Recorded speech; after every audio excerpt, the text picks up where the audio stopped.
Labdien un esiet sveicināti koka restaurācijas darbnīcas atklāšanā. Mans vārds ir Miķels Bendiks, es esmu šī pasākuma moderators. Mana loma būs izvest jūs cauri šim pasākumam pēc iespējas plūstoši. Es aicinu visus klātesošos atrast vietu zālē apsēsties. Savukārt cilvēks, kas mums ir pievienojušies tiešraidē un skatās šobrīd no mājām un no darbiem, paldies, ka jūs pievienojaties. Mums prieks par jūsu izrādīto interesi. Īsi pirms mēs sākam, es aicināšu jūs izslēgt saviem telefoniem skaņas, lai nav tā, ka fonā kaut kas pīkst. Un šodienas dienas kārtība mums ārkārtīgi vienkārša. Mēs oficiāli atklāsim šīs dienas pasākumu, iepazīsimies ar pāris prezentācijām tādā konferences tipā, un tad mēs iepazīstināsim jūs ar mūsu domnīcas, kas notika šeit pat šodien no rīta, rezultātiem. Un pēc tam jums, protams, būs iespēja arī uzklausīt jomas ekspertus paneļa diskusijā, un uzreiz pēc tam mēs vērsim vaļā durvis, jums būs iespēja doties uz darbnīcu, jums būs iespēja apskatīt ekspozīciju un kopā iepazīt šo burvīgo darbnīcas ēku, ko mēs šodien atklājam. Līdz ar to bez daudz liekiem ievadvārdiem es aicināšu oficiāli darbnīcas atklāšanu veikt Rīgas vicemēram Edvardam Ratniekam. Lūdzu.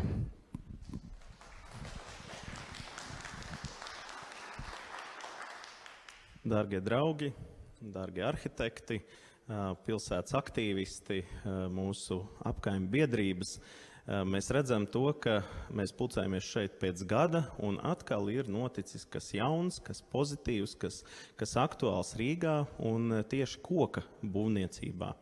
Manuprāt, tas ir ļoti labs signāls un jo vairāk šādu jaunu ēku Rīgā, manuprāt, jo labāk. Taču sāksim nedaudz vēl ar faktiem. Kopš 21. gada māja Krāsotā ielā 12 Rīgā darbojas Rīgas pašvaldības īpašuma departamenta būvju sakārtošanas pārvaldes klientu atbalsta nodaļa. Šī nodaļa ļoti aktīvi konsultē visus, kam tas ir nepieciešams, lai šādu te koka būvniecību varētu turpināties mūsu Rīgas pilsētvidē. Koka ēku renovācijas centra Koka Rīga galvenie darbības virzieni ir rīdznieku iesaistīšana un izglītošana koka ēku renovācijā un restaurācijā, speciālistu konsultācijas, izstādes, radošas darbnīcas un semināri, Rīgas pilsētas un Grīziņkalna apkaimes kultūra vēsturisko vērtību apzināšana un popularizēšana. Sadarbība ar nodibinājumu Rīgas turisma attīstības birojas turisma veicināšanā, Latgales priekšpilsētas un centra rajona apkaimēs, turisma maršrutu izstrādāšana un realizēšana, rīdznieku sadzīves amatnieku rīku un ekspozīcijas izveidošana. Šobrīd ēka Krāsotā ielā 12, tā tur uz stūra, ir vēsturiski nozīmīga ar to, ka tā ir senākā ēka, kas saglabājusies kopš 1870. gada. Koka ēku renovācijas centrs Koka Rīga ir tapis Rīgas domas pilsētas attīstības departamenta īstenotā projekta Grīziņkalna kultūra vēsturiskā mantojuma turisma potenciāla stiprināšana ietvaros. Savukārt restaurācijas darbnīcas būvniecības periods bijis no pagājušā gada oktobra līdz šā gada mājiem. Ļoti ātri tapis ir šis projekts. Viena no potenciālajām darbības funkcijām būs kultūra vēsturisko koka elementu gan durvju, gan logu un citu atjaunošana un sabiedrības iesaiste restaurācijas procesā un izglītošanā. Kopējās izmaksas bijušas 253 000 eiro ar PVN. Draugi mīļie, man ir milzīgs prieks atklāt šo jauno būvi. Es ceru, ka būs daudzi entuziasti, kas nāks, piedalīsies, atjaunos logus, durvis, varbūt vēl kādus citus elementus, kam ir kādas galdniecības prasmes un ļoti aktīvi iesaistīsies. Man skolā ļoti patika strādāt ar koku, arī ar metālu, bet es ceru, ka kādreiz kādus paraugu demonstrējumus izdosies veikt, speciālistu pavadībā. Tā kā, kolēģi, milzīgs prieks atklāt šo ēku un lai jums jauka diena. Paldies, Bet es vēl drusciņu. Droši. Es vēlos pateikties ar ļoti simbolisku nelielu dāvaniņu visai radošajai komandai, tāpēc priekšā aicinu Irīnu Miķelsonu ar visu komandu. Lūdzu. Paldies. Jūs zināsiet, kam nodot tālāk, ne? Burvīgi. Paldies. Tālāk aicinu īpašuma departamenta direktoru Vladimiru Ozoliņu teikt savus vārdus.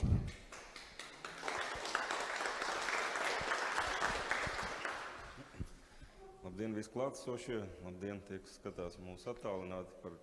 Patiesi prieks redzēt pilnu zāli ar cilvēkiem, kas nav vienaldzīgi par to, kādā veidā saglabāt Rīgā koka ēkas, koka ēku elementus un ir gatavi viņus atjaunot. Jo, manuprāt, ne visas Eiropas galvaspilsētas var lepoties ar saglabāto koku arhitektūru. Rīga ir starp tām, kas to var darīt, grib darīt. Patiesi prieks, ka mums ir iespēja un radusies vēl lielāka iespēja šo iniciatīvu atbalstīt.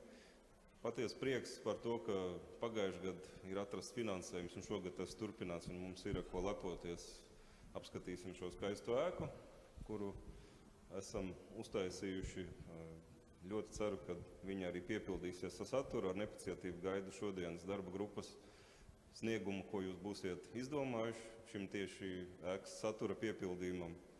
Darīsim visi kopā šo skaisto darbu un padarīsim mūsu koka ēkas vēl skaistākas. Paldies!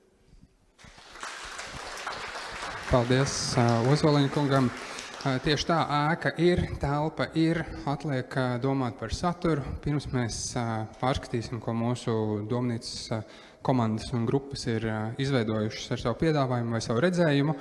Mums mazliet jāieskatās varbūt tur, kur tas jau ilgstoši ir strādājis. Līdz ar to Kuldīgas restaurācijas centrs eksistē jau vairāk kā 10 gadus, nodarbojas ar kultūrvēsturiskā mantojuma saglabāšanu un arī sabiedrības izglītošanu mantojuma jomā. Līdz ar to es aicinu uz skatuves Kuldīgas restaurācijas centra vadītāju Ielas Zariņu dalīties ar šo pieredzi. Droši.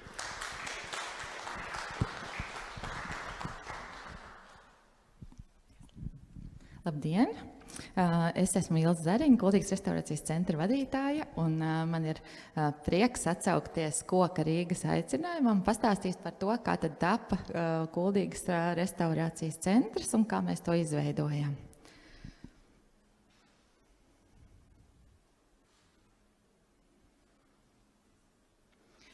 Tātad sākotnēji šī restaurācijas centra izveide nemaz netika tik ļoti mērķtiecīgi veidot, kā tas notika šeit Koka Rīgā, jo patiesībā Kuldīgas novada muzejs, kas ir koka ēka, tika plānota šīs fasādes atjaunošana, piesaistot finansējumu no Norvēģijas finanšu instrumenta tajā laikā, kaut kādā 2007. gadā.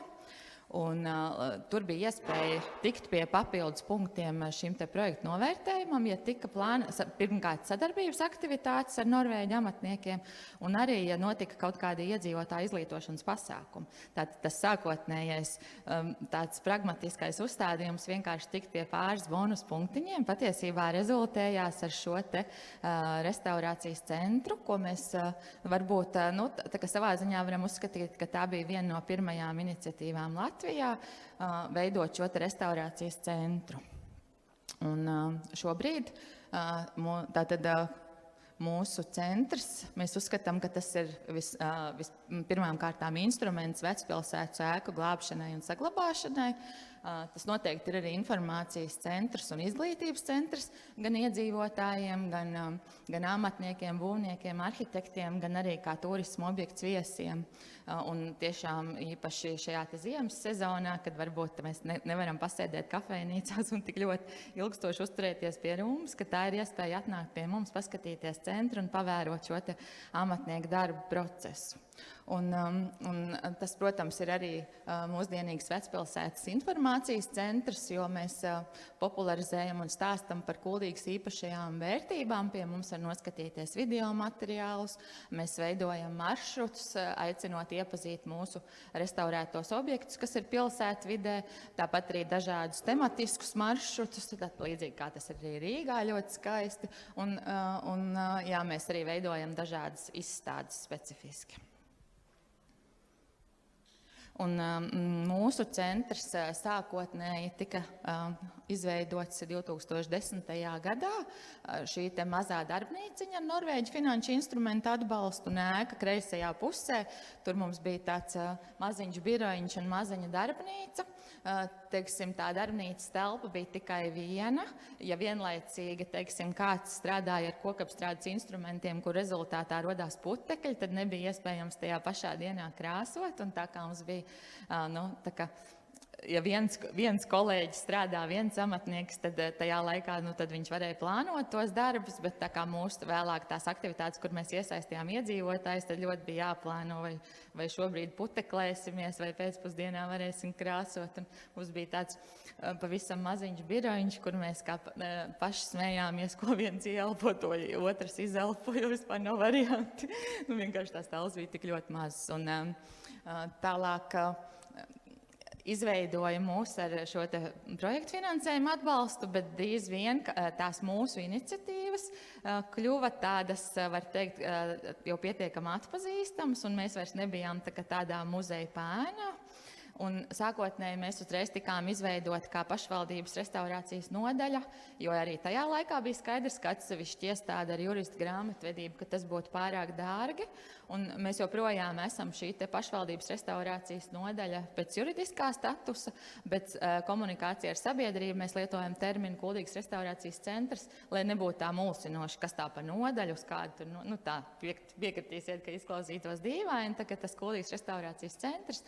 Tā ir tā gan vieta, gan arī tas viss tā funkcija, uz ko mēs aicinam.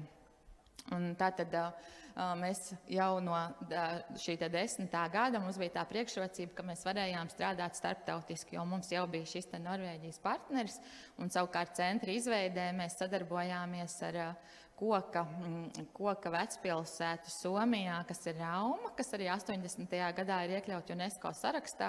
Un, ja teiksim, skatoties Kuldīgu, mēs tā uzreiz neatpazīstam, ka tā ir koka vecpilsēta, jo liela daļa ēka ir apmests un arī viena daļa ēka ir mūra ēkas, tad šī Rauma ir tiešām koka pilsēta, un tā kā noteikti arī jūs aicinu sadarboties ar Raumu, kas ir ļoti atsaucīga komunikācijā, un tur arī vairākas tādas interesantas ierosmes. Un mēs arī to savu centru pēc būtības ļoti labprāt būtu veidojuši tā kā Raumā, bet viņiem ir vesels tāds ēku komplekss, un viņiem arī šī funkcija ir apvienota. Viņi ietver arī visas Somijas UNESCO objektu informācijas centrs pie viņiem arī. Tā kā par šādu funkciju teorētiski arī var domāt, jo ja mēs šobrīd Kuldīgas kontekstā arī esam apbraukājuši Vācijas pilsētas un skatījušies, kā veido šos UNESCO informācijas centrus, tad, manuprāt, Rīgai šāda centra nav, tā kā jūs varat arī domāt, kur jūs stāstīt par savām Rīgas vērtībām.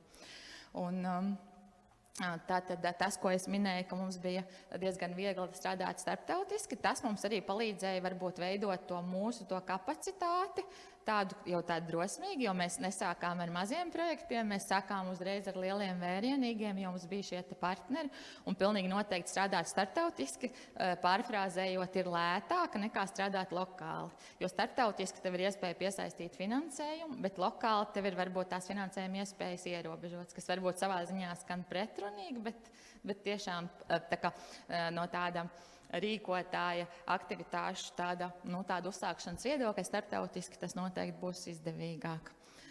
Tālāk, kopš 10. gada mēs rīkojam dažādas izglītojošas aktivitātes, un var teikt, ka es biju diezgan sagurusi tajā laikā, skraidot pa pilsētu un nesājot projektoru, kā tas vēl 10. gadā bija. Šobrīd, jo, man liekas, visur ir stacionārie projektori, nekur vairs nav jāstaigā riņķi. Tāpat uzstādīt ekrānu un aicināt, ka šoreiz nodarbība notiks šeit, šoreiz notiks šeit.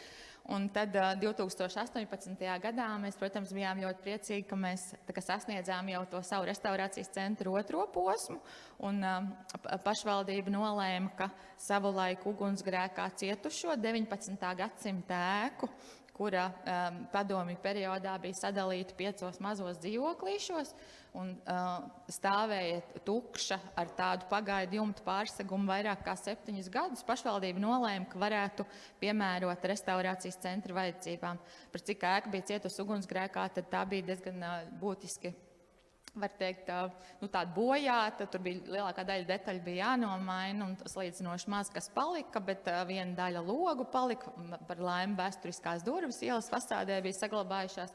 Tagad to ēkas kopējo raksturu mums izdevās atjaunot. Un šobrīd mums ir lielāka darbnīca, kur var sadalīt. Mums ir atsevišķi krāsošanai domātā telpa un atsevišķi dažādiem mehāniskiem instrumentiem izmantojamā telpa.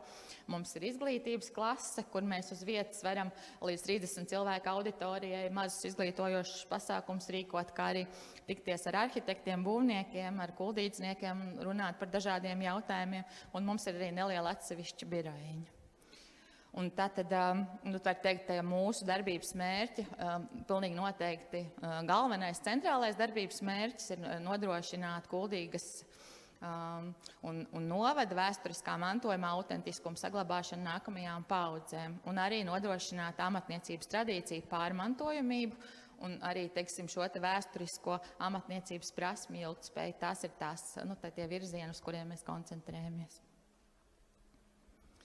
Un tātad centra uzdevumi tie ir gan konsultēt iedzīvotājus, gan veicināt iedzīvotāju izpratni, popularizēt kuldīgas vērtības, veikt praktiskus darbus, koku restaurācijas darbus, veikt vēsturisko ēku apsakošanu, apzināt steidzam veicamos darbus konkrēti vecpilsētas teritorijā. Mēs arī strādājam ar finansējumu piesaisti un arī nodrošinām sadarbību ar Latvijas un ārvalstu ekspertiem.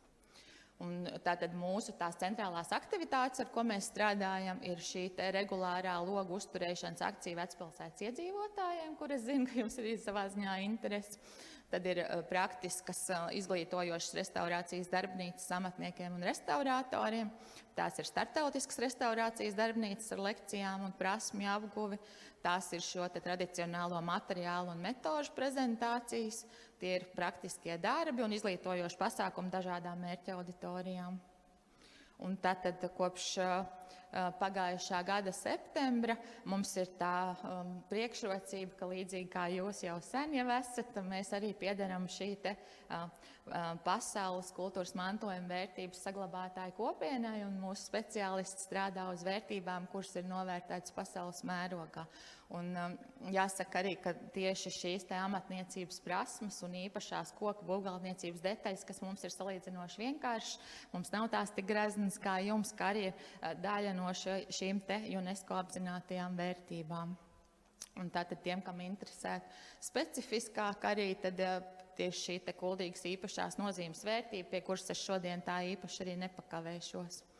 Un tātad par mūsu praktiskajām lietām šī te akcija vecpilsētas iedzīvotājiem regulārā loga apkopa, kur mēs sākām pirms 15 gadiem.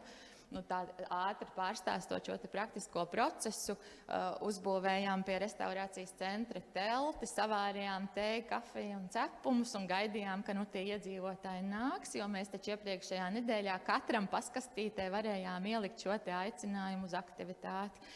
Jo mūsu mērogs to atļauj, mēs diezgan varam katru apzināt. Un šajā te pirmajā akcijā mums neatnāca precīzi neviens iedzīvotājs. Mēs kopīgi ar arhitektiem sēdējām, grauzām tos cepumus un sapratām, ka šādā te veidā, acīm redzot, kuldīdzniekus uzrunāt nav iespējams. Tad nākamajā gadā mēs nolēmām, ka mēs šo te telti neatstāsim vairs pie restaurācijas centra, kas ir tā kā salīdzinoši pilsētas malā, bet uzbūvēsim šķērsām gājēju ielai, tā ka neviens nevarēs paiet garām, ka būs visiem jāiet cauri. Mūsu norvēģi partneri vēl mūs nodēvēja un jautāja, kā tad jums gāja ar to cirkus telti, tā ka viņiem likās, ka tā tāda cirkuma pielīdzinām tāda darbošanās. Un šajā te pirmajā gadā mēs jau bijām atjaunojuši vienai ģimenei verandu, vienai ģimenei durvis. Tad tās pirmās ģimenes jau piedalījās brīvprātīgi obligāti, jo mēs jau viņiem bijām palīdzējuši. Un var teikt, ka viņiem īsti nebija varianti, viņiem bija jāpiedalās. Arī šajā pasākumā pieaicinātie mūsu amatnieki un restaurātori bija vairāk kā iedzīvotāji. Mēs bijām ļoti gatavi palīdzēt un skaidrot. Tad var teikt, ka tie iedzīvotāji bija daži, un arī tajā laikā Edgars Raitums savas krāsas arī stāstīja par savām linejas krāsām, bija uzstādījis stendu. Un tad nākamajā gadā, kad es sapratu, nekādu telti es vairs nebūvēšu, tad tik un tā neviens nenāk, kad acīm redzot šī te akcija nemaz tā nav iespējams uzsākt. Tad man atnāca kaut kādas 30 ģimenes. Man viņas godīgi vispār nebija, kur apsēdināt. Labi, kā ārā bija smuks laiks un ka mēs varējām pagalmā runāt. Un tā tad kopš tā laika tātad šī te akcija ir diezgan veiksmīga tāda iedzīvojusies, iesakņojusies. Vidēji gadā piedalās mums 30 mājsaimniecības, un mēs parasti sakam, ka sākam ar 2 logiem, ka nevis uzreiz, ka jūs savedat tur 7, 8 logus, piekrāmēt mums pilnu darbnīcu, bet šie te 2 logi ir tas praktiski paveicamais apjoms pat aizņemtam cilvēkam. Un mums akcijā piedalās dažādi vecuma iedzīvotāji. Šeit mēs redzam kundzi gados, kurai bija pāri 80 gadiem. Un uz to jautājumu, vai tad nav grūti, viņi mums tā arī atbildēja. Un tad, kad es jūtos labi, tad es nāku un darbojos un priecājos, ka es esmu cilvēkos. Un tad, kad es nejūtos labi, tad tajā dienā es nenāku, jo tas jau nav kā nākt uz darbu. Tas ir vienkārši savu procesu var diezgan organizēt. Un, praktiski tas notiek tā, ka mēs aprīlī izsludinām šo te pieteikšanos, tad mums cilvēkiem tiek dots laiks, viņi tātad ģimenē to pārunā, tad viņi piesakās, mums ir saraksts, pašvaldība nosaka, tātad mūsu nodaļa, mēs nosakam šos te logu toņus, mēs sagatavojam līgumiņus, tas līgumiņš ir vairāk tāds simbolisks, tāds regulējošs, var teikt, līgumā ir atrunāta šī te pakalpojuma vērtība, un līgumā ir pateikts, ka darbus ir jāpaveic līdz septembra beigām. Un tātad iedzīvotājs paraksta apņemās, tad mēs rīkojam kopīgi pasākumu, kur mēs izstāstam, kas īsti būs jādara. Šobrīd mēs YouTube, ja ierakst Kuldīgas restaurācijas centrs, tad ir mums vairākas jau dažādas izglītojošas šie te materiāli, un konkrēti par logu restaurāciju tāds ir pieejams brīvi, jebkurš var izmantot tādu Latvijas koka logu atjaunošanas metodiku, tā tur viss ir, jo, kāpēc es saku Latvijas uzsver, jo Skandināvijā mazdrusciņ tā metodika ir savādāka, jo viņiem šīs stikla nav bijuši stiprināti ar līstēm, kā tas ir mums padomju periodā. Viņiem ir bijuši ķitētie logi visu laiku, viņiem nav tas līstīšu periods, tā ka viņiem uzreiz tā metodika drusciņ atšķirīga. Iedzīvotājiem tas tātad nemaksā neko, ne šī te darba rīku izmantošana, ne krāsas, ne mūsu speciālistu padomi. Viņiem par to nekas nav jāmaksā. Mūsu centra speciālisti arī veic šos te protezēšanas darbus, jo mūsuprāt tas nav tās lietas, ko iedzīvotāji paši varētu veikt, ka tas varētu būt pietiekami bīstam. Varbūt ar laiku, ja mēs ar šīm te rokas kokapstrādes instrumentiem varētu mēģināt, varbūt mēs varētu apcerēt, bet šobrīd tas mūsu apjoms, tās 30 ģimenes gadā, ir orientieši tas apjoms arī, ar ko mēs varam tikt galā. Un tādas prakses, ka, teiksim, tas līgums paredz, ja iedzīvotājs līdz tām septembra beigām nepabeigt darbus, tad tas kaut ko maksātu un ir tā summa atrunāta, bet tas galā nav mūsu mērķis. Mēs ar šo te nevēlamies gūt nekādas ieņēmumus, nenopelnīt. Arī, ja kādai ģimenei būtu radušies sarežģījumi, kā tas būtu tīri-cilvēciski, tad mēs vienkārši pārunājam, kādā veidā tad var šos te logus pabeigt šo te procesu. Jā, un tad ir dažādi tie skati, kā jau te minēja, ka vidējais akcijas dalībnieks mums tieši tāpat kā citviet, tā ir dāma vecumā 50+, kā pa kādam kungam arī iemaldās, bet acīm redzot dāmām šī te vidas sakārtošana ir ļoti aktuāla.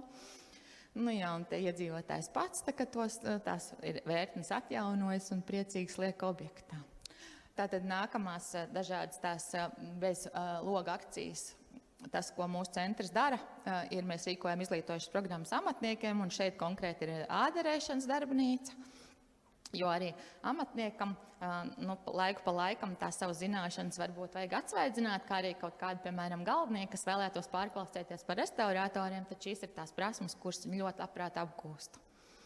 Tālāk mēs esam rīkojuši arī kultūras mantojuma laboratorijas par dažādām tēmām, stāstot dažādus aspektus, bet šobrīd mēs varbūt vairāk tieši uz šo te koku būvgaldniecību koncentrējamies, jo mums ir arī skārda meistars uz puslodes, kas strādā, konsultē, bet tieši ar tādiem apmetuma darbiem, un mēs šobrīd tā kā nefokusējamies.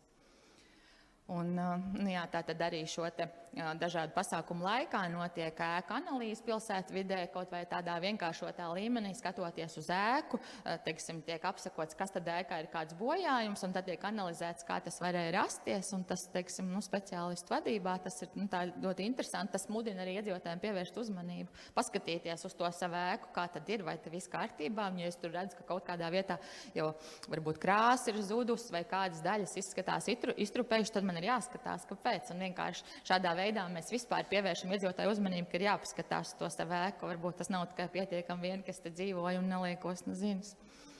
Jā, un tātad dažādas lekcijas. Tas, kas mūsu gadījumā Kuldīgā ir ļoti būtiski, ka mēs ne tikai runājam, bet arī dažādu šo te praktisko darbnīcu rezultātā mēs redzam labas restaurācijas paraugus. Protams, ka darbnīca, ja tā ilgs 3 vai 5 dienas, pabeigt šo te objektu restaurāciju nav iespējams, bet pēc tam, kad šie starptautiskie dalībnieki ir devušies māju, tad mūsu centra restaurātori pabeidz šos te restaurācijas darbus. Un līdz ar to rodās šie te labie objekti pilsētvidē, un tas ir tas piemērs arī gan, kas iedvesmo iedzīvotājus, ka sakārtot šis te objekts izskatās ļoti labi, un arī tomēr dot tādu pārliecību, ka, ja mēs to objektu gan ātri varam atjaunot vai restaurēt, ka tas varbūt arī neprasa nenormāls laika un resursu ietaupījums, ka tas ir paveicams. Un arī, protams, motivē, ja tur jau kādam ir atjaunots, tad viņš arī meklēs iespējas, kam, teiksim, motivēt citus iedzīvotājus. Nu jā, un tā tad arī, tā kā mums ir starptautiskie sadarbības partneri, tas vienmēr ir interesanti uzzināt citu metodiku, padiskutēt. Mēs paši esam ļoti daudz arī mācījušies, braukuši Skandināvijā, skatīties, kādas viņiem tās prasības ir un kādas tas detalizācijas pakāpe arī. Piemēram, Lietuvā mums diezgan bija pārsteigumi, ka mūsuprāt tā detalizācijas pakāpe restaurācijā ir nepietiekama, ka īstenībā tāds ļoti novienkāršots tiek, tas mūs tagad diezgan pārsteidz, un tad mēs arī diskutējam, kādēļ viņi izvēlās. Un ļoti bieži, piemēram, ir tā atbilde, ka viņiem vienkārši nav speciālisti, kas veic šos darbus, viņiem nav varianti. Ja viņiem nav skārdu meistars, tad viņi nonāk pie tā, ka viņiem ir jāizmanto rūpnieciskais skārds, jo viņiem neviens vairs nestrādā amatnieciski izgatavot skārdu, vispār neviens vairs neprot darboties. Un tad praktiskie darbi mēs īstenojam durvju glābšanas programmu, un tie ir vairāk kā 50 durvju komplekti šobrīd jau pilsētvidē, un atšķirībā no Rīgas, Jūrmalas un citām Latvijas pilsētām mums ir salīdzinoši mūsu arhitektūra ļoti vienkārša, mums tieši šīs te durvis ir tās, kas atšķirās, mums ļoti maz tādu kaut kādu koku mežģīņu, mums ir līdz 10 koku verandas, ko mēs esam atjaunojuši, un šai te durvju glābšanas programmai mums tātad kritēriji ir 3. Pirmais ir šis te durvju tehniskais stāvoklis, tad ir durvju mākslinieckā vērtība, cik tās ir grēznas salīdzinoši ar citām durvīm. Un 3. kritērijs, kurš patiesībā kļūst par pirmo kritēriju, ir, ja ēkas iedzīvotāji ir novērtējuši, ka viņa ēkai ir skaistas durvis, un tās ir sliktā stāvoklī, un viņi mums nāk pēc palīdzības, ka viņiem būtu nepieciešama palīdzība, tad tas automātiski kļūst par pirmo objektu, ko mēs izvērtēsim. Jums nereti jautā, kā jūs zinat, kuras durvis, vai tur dzīvo izpildu direktors, vai tur kāds cits, tāpēc tajā tad tas mums īsti nebūs kritērijs, bet šie 3 kritēriji, pēc kuriem mēs arī stingri vadamies. Un arī, teiksim, durvju mākslinieckā vērtība, ja ir, piemēram, bijuši kaut kādi kokgriezumi un tie ir zuduši, bet palicis vēl nospiedums un kontūri, un arī mums ir labas fotogrāfijas, pēc kurām mēs varam atjaunot, tad tas mums ir tās iespējas atjaunot. Mēs vidē neveidojam replikas un kopijas arī, tas nav tas mūsu tas piegājiens. Mēs, principā, cenšamies atjaunot, pēc iespējas saglabāt šo te vēsturisko, autentisko struktūru. Mēs izmantojam metodi, mēs pilnībā nenotīram šos te krāsas slāņus, kas būtu vairāk tāda vācu metode, tādu mēs neizmantojam, mēs negribam noslīpēt durvis, lai izstāst tā kā jaunas, tas nav mūsu scenārijs. Mūsu durvis vidē pataustot, jūs redzat, ar pirkstiem varat sataustīt, ka ir šī te patīna, ka ir tas grubuls, un tas arī šie te nenotīrītie krāsas slāņi, mūsuprāt, ir pietiekami būtisks tāds zināšana informācijas arhīvs, kur pēc gadsimtiem varēs speciālists veikt šo te krāsas sondāžu un saprast, kādos toņos durvis ir bijuši krāsots. Tā kā mēs netīram šīs te vēsturiskās. Mums visi šie te slāņi arī tiek uzskatīti par vērtīgiem. Nu jā, un šeit dažādi tie piemēri un praktiskie darbi, ko mēs esam veikuši. Tas, ko mēs nedaram tā, ka mēs, piemēram, vienu koku ēku, ka mēs to ēku tad atjaunot pilnībā. Tā mēs nedaram. Tas, ko mēs daram, ir mēs izglābjam šīs te īpašās vērtības, tās būtu verandas, vai tie būtu varbūt logam rāmji, kaut kādi dekoratīvāki, bet, kā es jau teicu, mūsu pilsēta ir salīdzinoši tāda vienkārši asketiska. Un tad šīs te detaļas, tāpat mūsdienās iedzīvotājiem nav tādas nepieciešamības, arī slēģi viņiem nav nepieciešami, viņi paši savus līdzekļus neizmanto, bet atkal no tāda koptēla ēkas, šies te arhitektoniskā detaļa kā slēģi, tie ir ļoti svarīgi, un tad tas ir tas, ar ko mēs nodarbojamies. Un iedzīvotājiem par to nav nekas jāmaksā, jo pašvaldības uzdevums pēc likuma ir rūpēties par savā teritorijā esošajā kultūra vēsturisko mantojumu, un gadījumā, ja iedzīvotājiem tādas rocības nav, tad mēs izmantojam gan dažādas fondu programmas, gan arī savus esošās darbības ietvaros. Un šeit arī gan fasāžu dažādas atjaunošanas, krāsošanas, gan arī šis te lievenis, kā es jau stāstīju. Un tad šī ir viena no tādām diezgan ikoniskām ēkām, kur satur šādu interesantu iebūvētu būvelementu, kas tiek dēvēts par Zviedrijas karaļa lādi, bet patiesībā ir viena no pirmajām Latvijā iebūvētajām koku mēbelēm. Jā, tad dažādi praktiski darbi. Un, mēs strādājam arī piesaistot finansējumu, un ja mums būtu izdevies, kā šajā gadījumā mums ir izmantots Centrāla Baltijas finansējums, kur mums izdevās arī apmetumu atjaunot ēku pirms un pēc restaurācijas, un jau 13. gadā arī mēs saņēmām šo te Eiropas Nostras apbalvojumu, kas tādā sākotnējā periodā, kad iedzīvotājiem vēl varbūt liekas, labi, muzeja ēka un baznīca, tas ir mantojums, bet nestāstiet man, ka māja, kurā es te dzīvoju visu mūžu, ir kaut kāds mantojums, tad tas mums šīs tieši dažādi tie apbalvojumi novērtēja, jo varbūt palīdzēja iedzīvotājiem. Iedzīvotājs arī pārliecināt, jā, ka dzīvojamās ēkas arī ir kultūrvēsturiskais mantojums, un tam ir vērtība, ļoti liela vērtība. Un tad es pats smējos, ka mēs izmantojam visas legālās iespējas piesaistīt kaut kādu projektu finansējumu. Mēs arī paši ļoti daudz mācamies, šeit konkrēti Erasmus programmas ietveros mūsu speciālistiem, un sadarbībā ar Būvvaldi arī ir izdevies iepazīties ar citu valstu pieredzi, un mūsu ilgstošais sadarbības partneris Norvēģijā, no kā mēs tiešām ļoti daudz mācamies šo te rokas kokapstrādes instrumentu izmantošanu. Un Norvēģijas partneris, tā galvenā lieta, ko mums ir iemācījis, ka patiesībā Norvēģi saka, tāpēc jau mēs esam tik bagāti, ka mēs esam tik skopi, un tad viss šī tradicionālā amatniecība patiesībā ir vērsta uz to, lai šie te koka dažādas būvgaldniecības elementi pēc iespējas ilgi kalpot, jo ir ļoti būtiski tieši tās savienojuma vietas, un lai tas tā kā ūdens un mitrums nebojāt, un tā kā mums bieži vien tādas lietas, pat ko mēs varbūt paši nebūtu aizdomājušies, mēs no šiem Norvēģiem varam pārņemt. Jā, un tad mūsu tagad tas jaunākais projekts ir, mēs tātad līdz šim esam restaurējuši ēkas un koku būvgaldniecības elementus, un šobrīd mēs esam pievērsušies arī šīs te vēsturiskās vides restaurācijai, jo Kuldīgā vēsturiski pagalmos ir bijuši šie te mazie dārziņi vai priekšdārziņi, un šobrīd padomju periodā līdz izzuda žogi arī varbūt šī te pagalma kultūra ir mainījusies, un tas konkrēti ir mūsu restaurācijas centra ēkas pagalms, pēc tam, kad ēka bija cietusi ugunsgrēkā, pēc tam, kad tika paveikt šie te ēkas atjaunošanas darbi un vēl tika demontēts padomju perioda silikāta šķūnis, tad tas mūsu pagalms izskatījās diezgan briesmīgi. Un tad diskutējot par Kuldīgas vecpilsētas vidi, mēs nonācām pie secinājuma, ka mums tieši šie te vēsturiskie priekšdārziņi un dārzu kultūra ir zudusi. Un tad pagājušajā gada oktobrī mēs izveidojām šo te 19. gadsimta stilistikā, par cik ēka ir 19. gadsimta ēka, veidotu tādu dārziņa piemēru. Un šobrīd mums ir izdevies piesaistīt finansējumu, un mēs jau veidosim dārzu maršrutu. Nākamgad maija sākumā var braukt uz Kuldīgu. Mums būs 5 vecpilsētas dārzi izveidoti vienotā maršrutā, kas mūsuprāt, ļoti būtiski uzlabo šo te pilsētas vidi, jeb tagad arī tāds ļoti populārs termins lietot genius loci, kas ir šis te pilsētas īpašais gars vai īpašā aura. Tātad mēs patiesībā šobrīd mēģinam atjaunot šo te pilsētas īpašo auru. Un arī, ja tā jums interesētu kāda informācija, tad mēs visus par iespējām praktiski darboties. Mūsu darbnīcās var piedalīties amatnieki no visas Latvijas. Tātad mums ir Facebook lapa Kuldīgas restaurācijas centrs, un arī šobrīd mums ir Facebook lapa Kuldīgas vecpilsētas dārzs, ja interesēts šīs tēmas. Man viss. Paldies. Paldies, Ilze. Paldies, Ilze, par burvīgo stāstījumu. Es pēc dabas neesmu skaudīgs cilvēks, bet man baigi skaušu, skatoties tās bildes. Es ceru, ka es neesmu tāds vienīgais.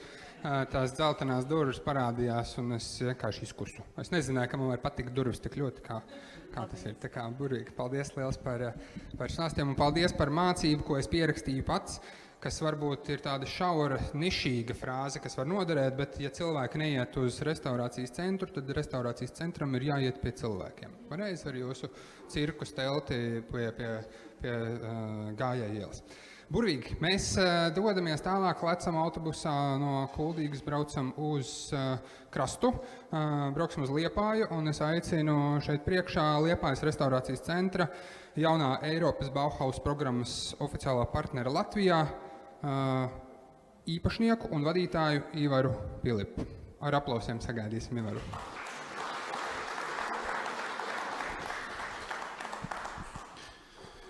Labdien, sveiciens no Liepājas, un man būs šausmīgi grūti runāt pēc Ilzes, jo Ilze jau visu pateica. Ar to es gribēju teikt, ka es mācos no labākajiem, un Kuldīgas restaurācijas centrs ir viens no maniem paraugiem. Un, ja Rīgā un Kuldīgā restaurācijas centri jau ir ilgus gadus, tad es varētu laikam teikt, ka Liepāja restaurācijas centrs vēl tikai top. Par to es jums pastāstīšu turpmākajos pāris slaidos. Liepājas restaurācijas centrs atrodas tādā vienā senā mājā, kas ir būvēta 1799. gadā apmēram. Precīzi gadskaitlis vēl nav atrasts ne uz viena akmens, bet pētnieki saka, ka tas varētu būt 18. gadsimts. Un izskatās, ka tā māja piestāv restaurācijas centram, it sevišķi tāpēc, ka pirms pāris gadiem, jau apmēram pirms 10 gadiem, liepājnieki saskārās ar šādu situāciju, kad ēka palēnām gruva, tiešām akmeņi bija uz ielas un tā kļuva bīstama.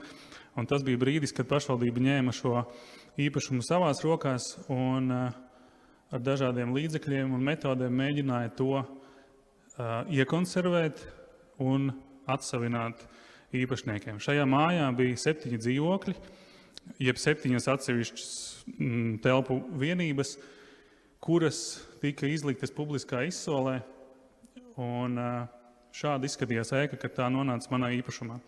Liepājas restaurācijas centrs nav pašvaldības organizācija, tā ir privāta organizācija, kas darbojas dažādos juridiskos formātos, kas nav būtiski, bet ar vienu mērķi parādīt kaimiņiem un parādīt sabiedrībai, ka darot lietas, daudz kas ir iespējams.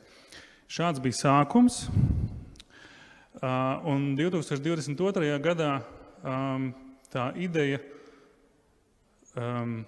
esot šīs ēkas īpašniekam, radās ideja dibināt restaurācijas centru, jo bija problēma.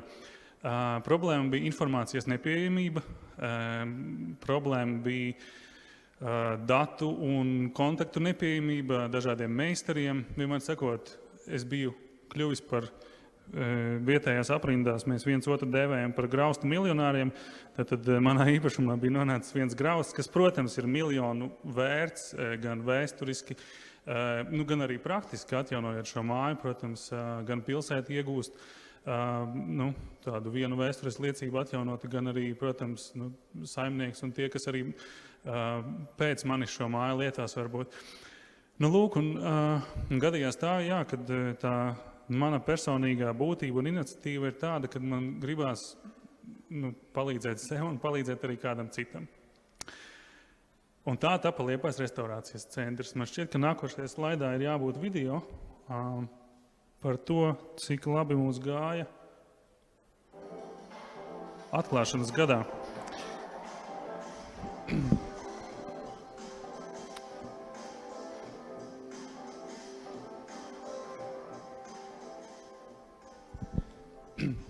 Atklāšanas pasākums bija fantastisks. Uz to atnāca apmēram 100 cilvēki, gan vietējie kaimiņi, gan profesionāļi, gan arhitekti, gan pašvaldības pārstāvi. Jūs arī atpazīstat droši vien dažas no viesiem.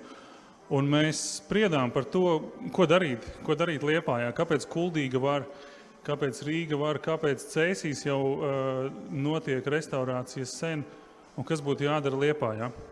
Un ļoti svarīgi bija tas, ka atnāca kaimiņi, atnāca ēku īpašnieki, kuriem tas bija ļoti svarīgi uzzināt, kādas ir pašvaldības piedāvātās iespējas,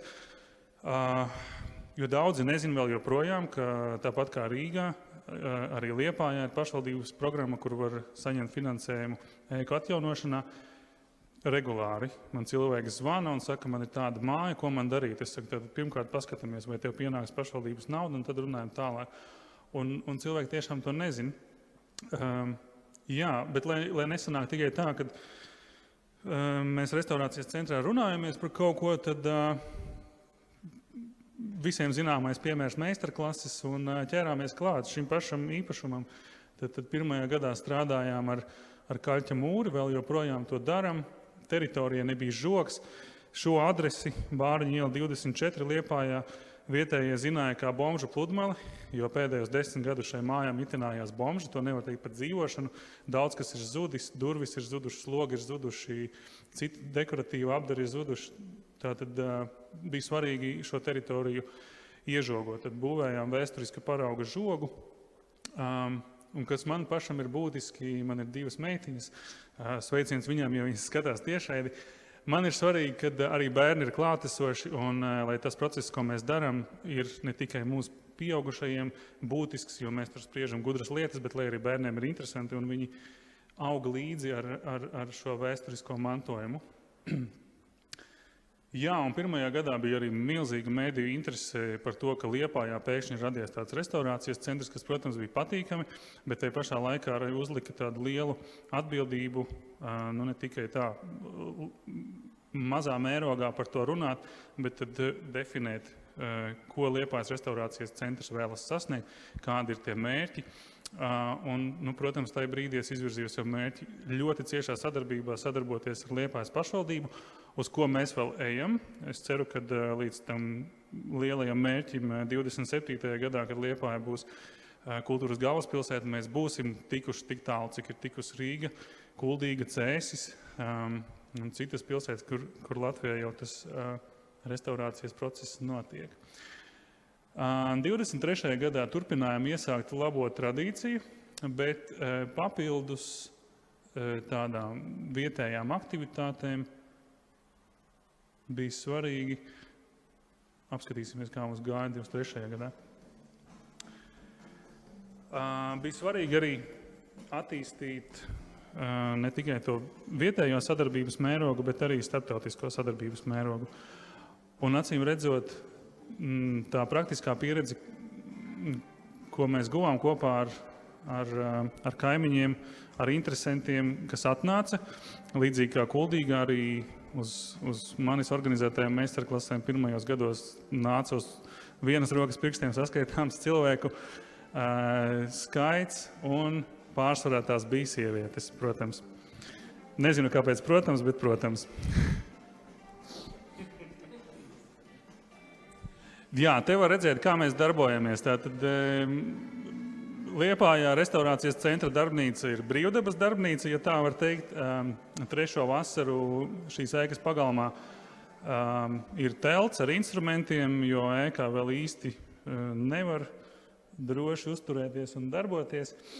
Es arī mēģinu dažādos veidos popularizēt restaurācijas centru un arī sludinu, ka ir pieejama pop-up darbnīca, gudri nosaucot to pašu telti, kas ir pagalmā, un cilvēki drīkst nākt un darboties ar to, kas viņam interesē, vai tie ir logi, vai tās ir durvis, vai tie ir slēģi, protams, primāri. Jā, un kā es minēju, tad restaurācijas centra izaugsmi veicināja dalība NVO inkubatorā, kas arī bija tāds pilotprojekts Liepājā, kas palīdzēja sasniegt tos jaunos mērķus. Tad pirmkārt kļūt par jaunā Eiropas Bauhaus oficiālo partneri, kuru šo titulu varbūt es līdz galam vēl īsti neesmu sapratis un izmantojis.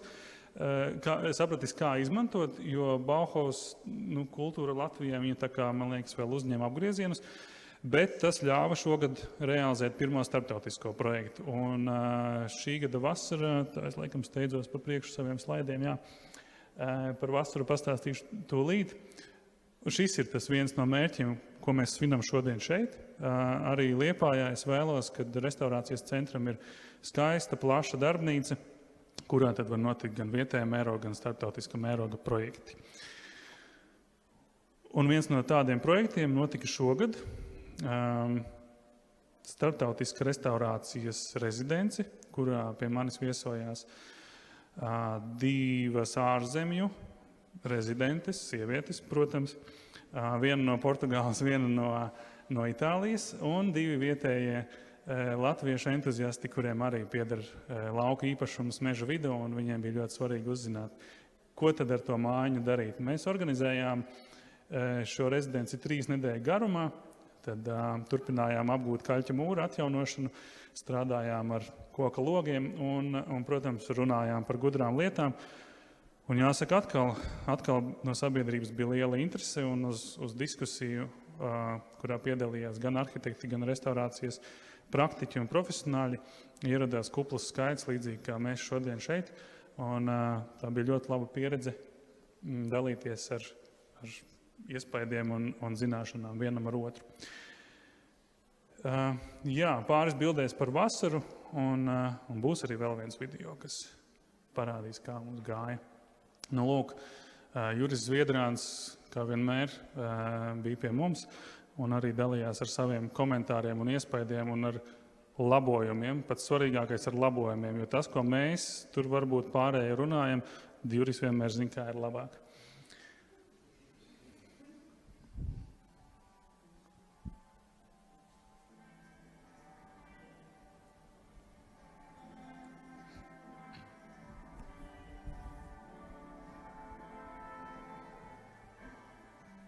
Par ko liels prieks šogad, tiešām meistarklašu laikā,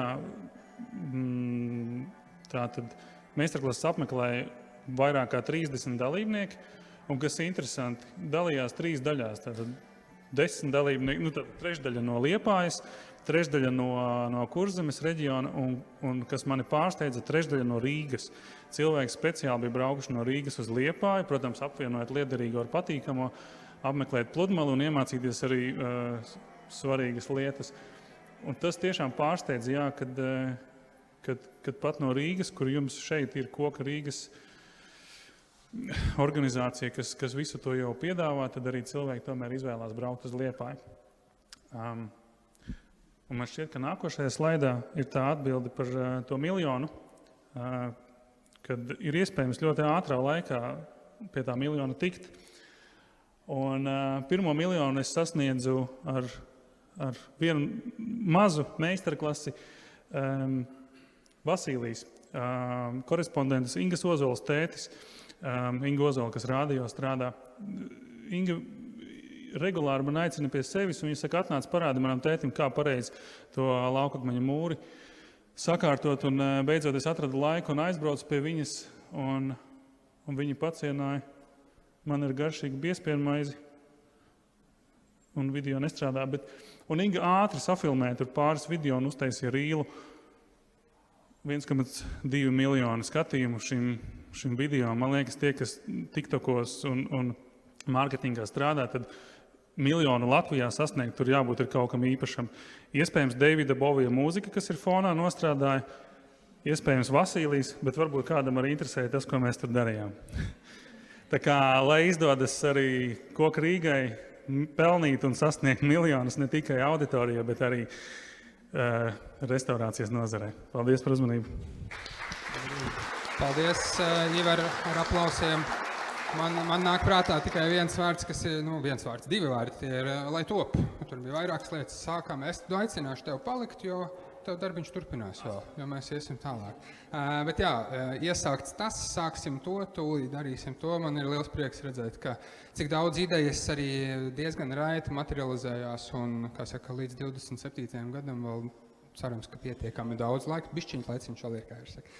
Burīgi mēs iesim tālāk, kāpēc aicināju var palikt šeit, tāpēc, ka liela daļa no jums atnāca šodien uz tiem vieniem, kā programmā rakstīts, bijāt gatavi uz atklāšanas vārdiem un uz mūsu prezentācijām, bet liela daļa no jums savukārt bija šeit ļoti laicīgi jau. Mēs šodien sākām darbu 10:10, un mēs strādājām domnīcas formātā, kur mums bija 4 grupas, kur dažādiem speciālistiem, meistariem, praktiķiem, teorētiķiem, darbnīcu vadītājiem, kā Ivars un citiem, bija iespēja kopā sanākt pie galda ar atsevišķiem uzdevumiem, lai mēs noskaidrotu un tai ēkai, kā mēs te runājam, iedotu saturu, to konceptu vai kontekstu, teiksim tā, uzpildīt to ar saturu. Līdz ar to mēs esam šobrīd nonākuši tajā situācijā un tajā brīdī programmā, kur mēs gribam dzirdēt no šiem grupu dalībniekiem Daži ir brīvprātīgi pieteikušies, daži ir raiti pamesti, kā saka, runāt tajā brīdī, kad bija izgājuši kaut kur, bet mums ir katrai grupai prezentētājs, mums ir arī prezentācija uz tūlīt, mēs uzliksim uz manais muguras un iepazīsimies ar to. Darbnīcas bija 4, tās domnīcas bija 4, līdz ar to mēs sāksim ar darbnīcas vadītājiem, tāpēc es došu vārdu atkal ar tev un tūlīt uzliksim prezentāciju. Jā, tu vari, kā saka, mazliet pareflektēt, kā jums sarunāts, ja jūs, kā saka, drošā piesaista, ja vajag vēl kolēģus, tad droši dariet tā, bet sāksim ar vienu grupu un tad nākamo. Tā kā šādi. Jā, es domāju, nāciet pārēji arī, lai tad pārējie redz, kuri tad ir tie vaininieki un vadītāji. Jā. Viņi, labi, ka viņiem nav mikrofons tagad pie galvas, ko viņi domā par šo lēmumu. Tā, es tādu mēģināšu no galvas atcerēties, ko mēs te pārstāvam. Tā, tad mums ir Kuldīgas restaurācijas centra vadītāji, mums ir Bulduru. Kur mums ir Bulduru? Bulduru koka darbnīcas vadītāji, tad mums ir Zaļanieku restaurātoru namu vadītājs un Liepājas restaurācijas centrs. Jānis no Cēsīm šodien mums nepievienojas, bet es ceru, ka viņš ir vienisprātis ar mums par to, ko mēs te būsim izdomājuši. Tā, nu mēs jau kā kārtīgi vadītāji atbraucot uz citu iestādi un saņemot uzdevumu, kā tad jums te vajadzētu darboties, mēs, protams, ka gribējām visu apgriezt ar kājām gaisā, jo mēs taču zinām, kā ir labāk un jūs maleči, ko jūs te darat, bet visam jābūt ir savādāk. Tā mēs tur no atvēlētajām 3 stundām apmēram 2,5 cīnījāmies un diskutējām par to, kura tad pieredze ir labākā Liepājas, Kuldīgas, Bulduru vai Zaļanieku. Un beigās nonācām pie tā, ka tomēr Koka Rīgā viss ir kārtībā, bet mums ir 2 padomi, ko mēs gribētu dot. Padoms numur 1, kurš ir redzams šajā te bildītē, ataino esošo situāciju, ko šobrīd Koka Rīga arī veids. Ratnieka kungs ļoti perfekti nolasīja to, kāds ir Koka Rīgas uzdevums. Mums bija svarīgi to dzirdēt pirms mēs sākām darbu, bet mēs guvām apstiprinājumu, ka esam sapratuši pareizi. Tātad viss, ko jūs šobrīd darat, gan izglītojošā sfērā, gan meistarklasēs, gan kultūras aktivitātēs, ir pareizi un labi. Un izveidotā darbnīca jums noteikti palīdzēs to darīt vēl labāk. Jo jums būs praktiska vieta, kur darboties, kur ir instrumenti, kur ir materiāli parauga, noteikti biblioteka un tam līdzīgi. Padoms numur 1, tātad viens atbildīgais būtu nepieciešams, kurš ir uz vietas, cilvēks ar dvēseli, kuram ir koka sirds, varbūt pat tā var teikt. Bet mīļa un silta, kurš ir tajā darbnīcā vienmēr, kurš zina katru puteklīti, katru instrumentu, katru materiālu, kur tam ir jāatrodas un kā tam ir jāizskatās. Tiešām cilvēks ar dvēseli. Tas nav meistars, kurš ir pieaicināts no malas, vai tu gribētu pastrādāt šeit, tam ir jābūt tiešām ar dvēseli, un tas ir ļoti būtiski. Un šajā te brīdī, kad jūs esat noformatējuši šo darbnīcu tā, kā tas ir, mēs jums ieteiktu neiet un neuzņemt jaunus izaicinājumus. Tas, ko jūs darat, ir ļoti labi. Jūsu ideja par to, ka cilvēki šeit nāks, darbosies, darīs, restaurēs, ņemsies ar logiem durvīm, ir forša, bet esošajā konfigurācijā mēs neieteiktu uzņemties šo jauno izaicinājumu. Tāpēc ir versija numur 2, ko mēs saucam par praktisko virzienu, kur jūs turpināt darīt visu to pašu, ko jūs darat šobrīd, bet jums ir nepieciešamas lielākas telpas. Šajā darbnīcā ir iespējams izdarīt to, ko ir iespējams izdarīt, jūs paši sapratīsiet, ko var, ko nevar, bet, lai aicinātu šeit cilvēkus, tās pašas 30 mājsaimniecības, kas darbojas ar logiem, nevēlties rādu uz šo telpu, jums ir nepieciešams plašākas telpas. Jo iespējams tā darbnīca kļūst par šauru tajā brīdī, kad tur atnāks 2 logu īpašnieki un nevarēs saprast, kurš tad krāsos, kā Ilze teica, vai ne, kurš slīpēs, kurš krāsos.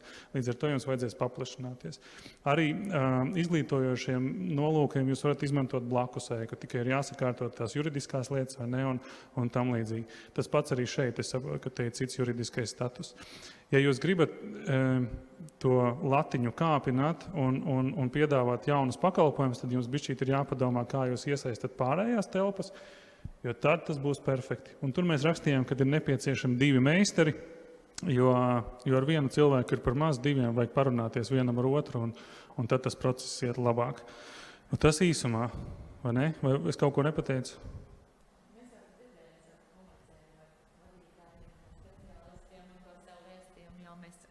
Jā, man šķiet, ka jau nodevām diezgan izteicām jau emocionālāk un mazāk emocionāli, bet jā, tās pirmās sajūtas varbūt tā kā tās mēs jau nodevām. Ilze, varbūt vairāk par izpēti, to pirmo uzdevumu. Tas bija tāds vienkārši ieteikums, ja es tagad, piemēram, skatītos uz Rīgu, kā mēs skatāmies uz Kuldīgu, tad es paaicinātu Lejniekungas, paaicinātu Blūmpungas, paaicinātu Aigā un prasīt, ja Rīga varētu nosargāt 10 īpašās tādas Rīgas vērtības, kas ir koka no iznīcības, kuras tās būtu. Un tad vienkārši veidot to savu vērtību listi, un tad tās lietas būtu prioritāri, tām jums būtu jānovērš finansējumi, un tās jūs 10 varētu izglābt. Jo savādāk varbūt kādai tur mitrums un kaut kādā laikā nodemontēs, jūs pat nezināsiet, ka viņi ir zudus.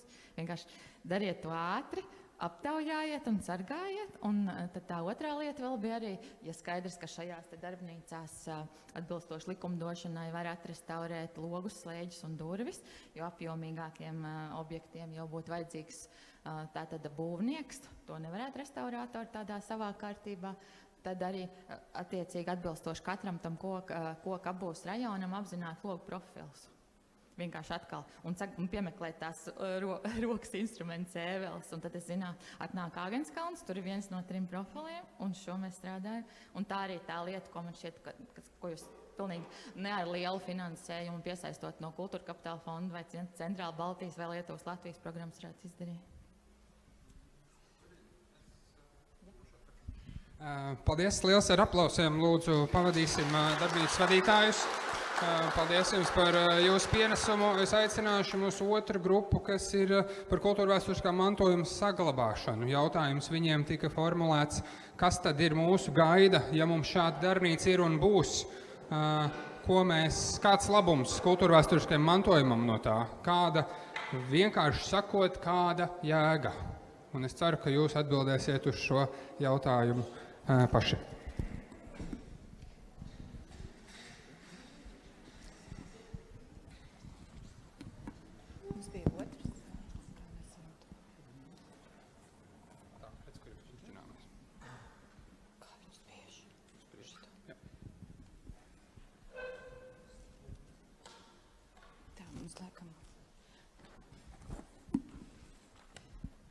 Es īsumā iepazīstināšu ar mūsu grupas dalībniekiem.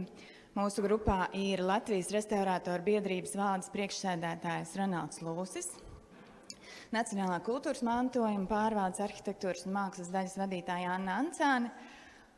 Pilsēta bija, bet aizgāja citu uz nākošo sanāksmi. Pilsētas attīstības departamenta nozara politikas plānošanas nodaļas galvenais projektu vadītājs Mārtiņš Eņģelis. Es esmu no Pilsētas attīstības departamenta kultūra vēsturiskā mantojuma saglabāšanas biroja. Mūsu rindās bija arī Lejniekungs, viens no Koka Rīgas idejas autoriem. Un mūsu pulkā ir arī eksperts Rīgas vēsturiskā centra UNESCO pasaules mantojuma pārvaldības plānošanas jautājumos Aigars Kušķis. Un mums tā kā pa jokam pa nopietnībai tika uzdots pirmais uzdevums iedomāties, kā pēc 5 gadiem, tad tas varētu būt, ja mēs esam precīzi, 2029. gadā, ko mēs lasīsim plašsaziņas līdzekļos, kādus saistošus virsrakstus, un tas, kas mums ienāca prātā, ko mēs gribētu lasīt, ir atvērta jau 5. Koka Rīgas darbnīca Balderājā, kur ir iepriekšējā Āgenskalnā. Jā, un, 5. jau. Un nākošais virsraksts ir zviedru pensionārs nopērk pēdējo pieejamo restaurēto Grīziņu kalnu koka māju. Laimīgais pensionārs. Nu, lūk, un atpakaļ pie nopietnākām lietām. Jā, paldies. Pirms pāriet pie varbūt tās praktiskās ietekmes, ja mēs runājam tātad par koka restaurācijas centra lomu un nozīmi nākotnē, kāda varētu būt, gribētos teikt sekojošo. Kad 1997. gadā Rīgas vēsturiskais centrs tika iekļauts UNESCO pasaules mantojuma vietu sarakstā, tika definēta tā universālā vērtība un tā sastāvā, kā galvenās vērtības ir minētas, protams, ka gan vecrīgā ar viduslaika arhitektūru, gan arī visiem labi zināmā jūgendstila arhitektūra, kas ir ļoti bagātīga un kas ļoti būtiski, bet ko cilvēki varbūt tik ļoti neapzinās, arī Rīgas bijušo priekšpilsētu teritorijas koka arhitektūra, kas tapusi laikā no 18. līdz 20. gadsimtam, ir viena no UNESCO pasaules mantojuma vietas universālo vērtību veidojošām komponentēm, kas ir ļoti, ļoti būtiski. Es domāju, ka šis ir arī tāds vēstījums, kas būtu arī šī koka restaurācijas centra uzdevums, to vēstīt arī cilvēkiem, kas šeit nāks, ka viņi ir arī daļa no tā lielā procesa, kas saglabās, piedalīsies šī universālās vērtības saglabāšanas procesā. Protams, ka, diemžēl, padomju periods nebija labvēlīgs koka arhitektūras mantojumam Rīgā, un šajā laikā daudzas vērtības ir zudušas, arī tika noplicinātas daudzas ēkas, un visnotaļ šis laiks neveicināja šī kultūra vēsturiskā mantojuma saglabāšanu. Šis ir tas brīdis, kad ir jārunā par attieksmes maiņu, tas ir arī tātad šī koka restaurācijas centra loma lielā mērā būs panākt šo attieksmes maiņu, kas arī šodien mēdz būt neviennozīmīga, jo cilvēki, šo ēku saimnieki, attīstītāji bieži vien koka arhitektūru, koka ēkas uztver kā apgrūtinājumu, kādai, teiksim, īpašuma attīstībai. Ja? Šo domāšanu vajadzētu mainīt un panākt to, ka koka arhitektūra tiek uzlūkot kā iespēja, nevis kā apgrūtinājums. Un tātad šeit būs tā vieta, kur varēs iegūt pieredzi, tā būs zināšanu apmaiņas un pārneses vieta, kur cilvēki gūst tās praktiskās iemaņas, taču ir ļoti būtiski arī uzsvērt to kopējo lielo mērķi, šo misiju, kas būtu īsumā formulējama kā gan kultūrvēsturiskā mantojuma saglabāšana, gan arī kalpošana cilvēku dzīves kvalitātei. Ja, tā es formulētu šo te misijas mērķi šeit. Un jāsaka arī, koka arhitektūras saglabāšana atbilst Davosas deklarācijā formulētajiem jaunā Bauhaus principiem, kur ir nosaukt tātad gan apritīgums, gan tātad dabai draudzīga pieeja, gan arī estētika, visi šie principi, un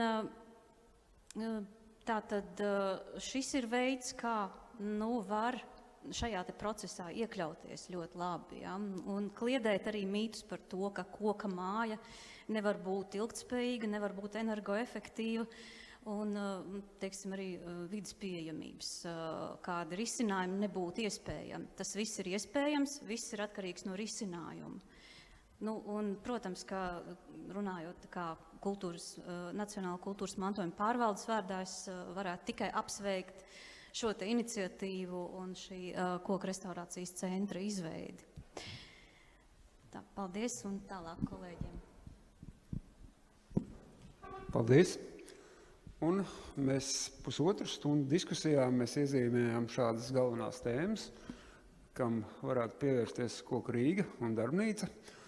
Un tad jūs ātrumā tā ieskicēšu, protams, jūs saprotat, ka par katru no šīm tēmām mēs varētu runāt arī 5 reizes ilgāku laiku. Tātad mēs redzam to, ka šis pirmais ir darbs, kas jau šeit tika pieminēts, kad ir praksa un konsultācijas.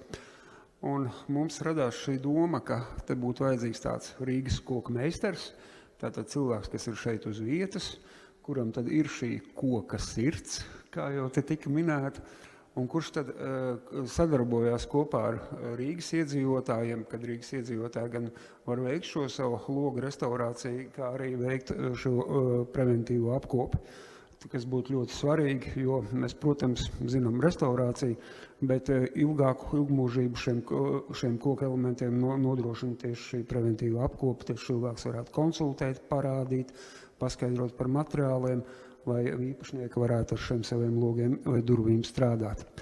Nākošais posms, ko mēs iezīmējam, tad ir izglītība un pētniecība, un kas būtu tāda iespēja, kur šī skola varētu darboties ziemā, jo, kā jau mēs saprotam, ziema varbūt nav īsti pareizais laiks, kad var veikt šo norobežošo elementu restaurāciju, tad šī izglītība un pētniecība būtu tāda praktiska darbs, ko darīt ziemā.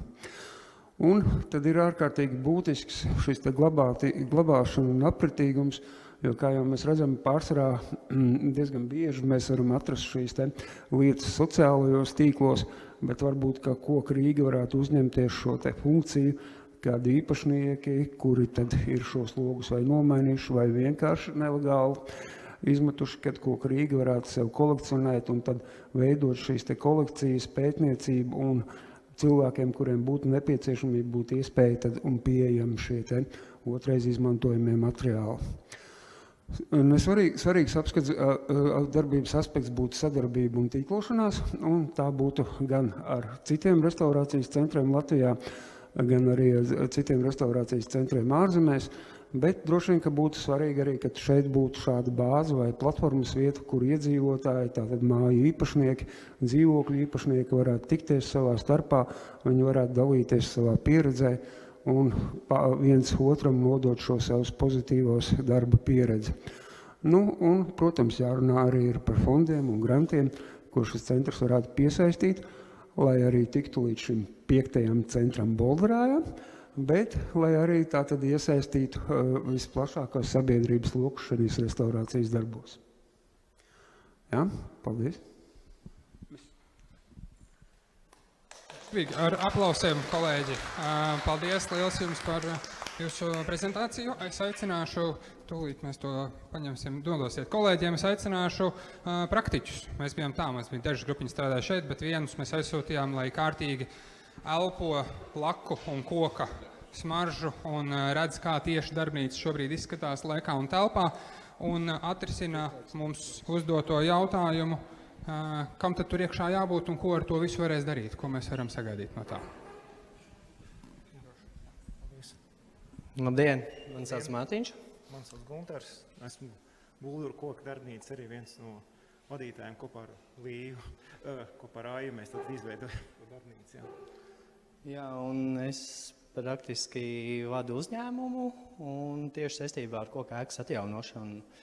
Līdz ar to, kā katrai mājai ir vajadzīgs savs saimnieks, es uzskatu arī šādai darbnīcai ir pats primārais, kas ir vajadzīgs, ir savs saimnieks, savs vadītājs, kurš tajā darbojās, kurš pārvalda visu situāciju, kas notiekās, instrumentu, aprīkojumu, nokomplektēšanu, un tam cilvēkam ir jābūt arī ar ļoti spēcīgām un labām pedagoģa prasmēm, lai spētu mācīt cilvēkiem, jo nepietiks tikai būt labam profesionālim.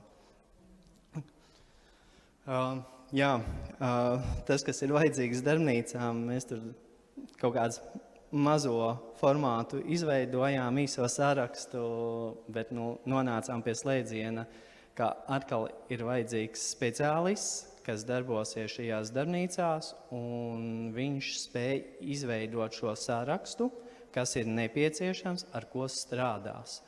Jo katram meistaram ir savs rokraksts, savs stils, un līdz ar to, ja vienam tas ir ļoti vērtīgs kā instruments, tad citam viņš vienkārši varbūt tās vispār nav vajadzīgs. Papildinājums? Nē, te jau iepriekš tika.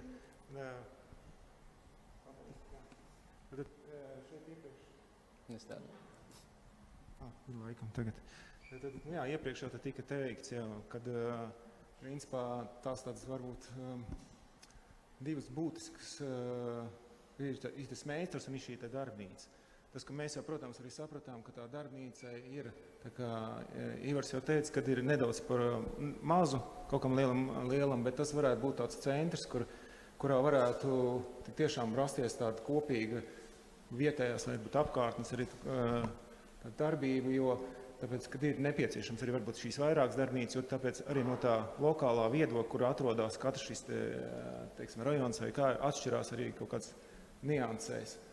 Jo vairāk šādi centri būs, jo tas būs būtiskāk arī attīstībai vispār, jo tas ir jāveido cilvēkos doma, ka tā tiešām, kā jau te arī vairākas reizes tika minēts, ka tā ir vērtība šīs senās koku ēkas, ka tas tiešām nav apgrūtinājums, bet ka mēs caur šīm ēkām, arī senajām ēkām, arī nododam arī nākamajām paudzēm, ka mums ir tāds ēkas bijuši un tāda sena liecība par to, ka tas, ko mēs esam darījuši un jā, ka to nedrīkst tā kā pazaudēt. Jā, vai tas ir šajā darbnīcā viens meistars vai divi meistari, tas ir, protams, diskutables jautājums, bet kādā ziņā es un gan jau mēs pazīstam arī praktiķi labus meistars, kas varētu šajā darbnīcā strādāt, tikai tas jāprot ir uzrunāt viņus un pārliecināt, ka šeit viņiem būtu jābūt, jo katrā ziņā visi mēs esam kaut kur aizņemti tajā savā laikā un varbūt kad atkarībā no tās komunikācijas to ir iespējams darīt, ka piesaistīt šeit ļoti labus meistars un no tā meistara arī veidot šo darbnīcu tālāk, tad attīstību. Ko mēs vēl varam teikt?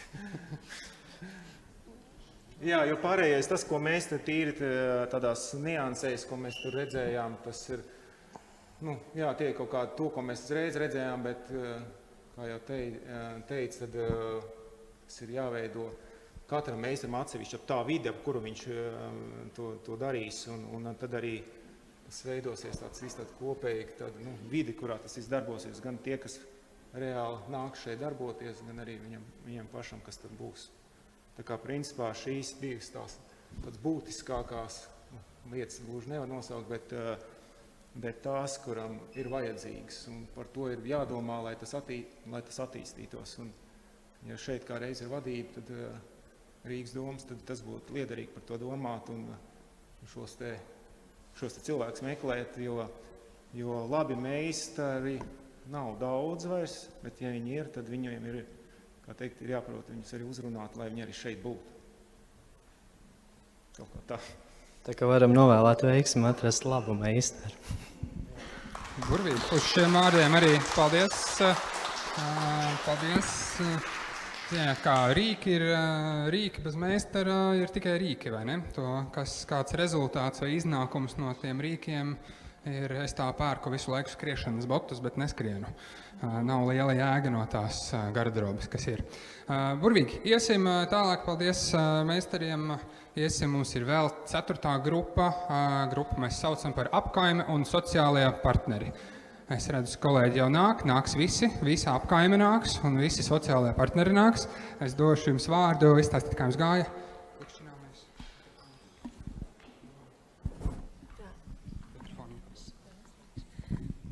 Labdien visiem!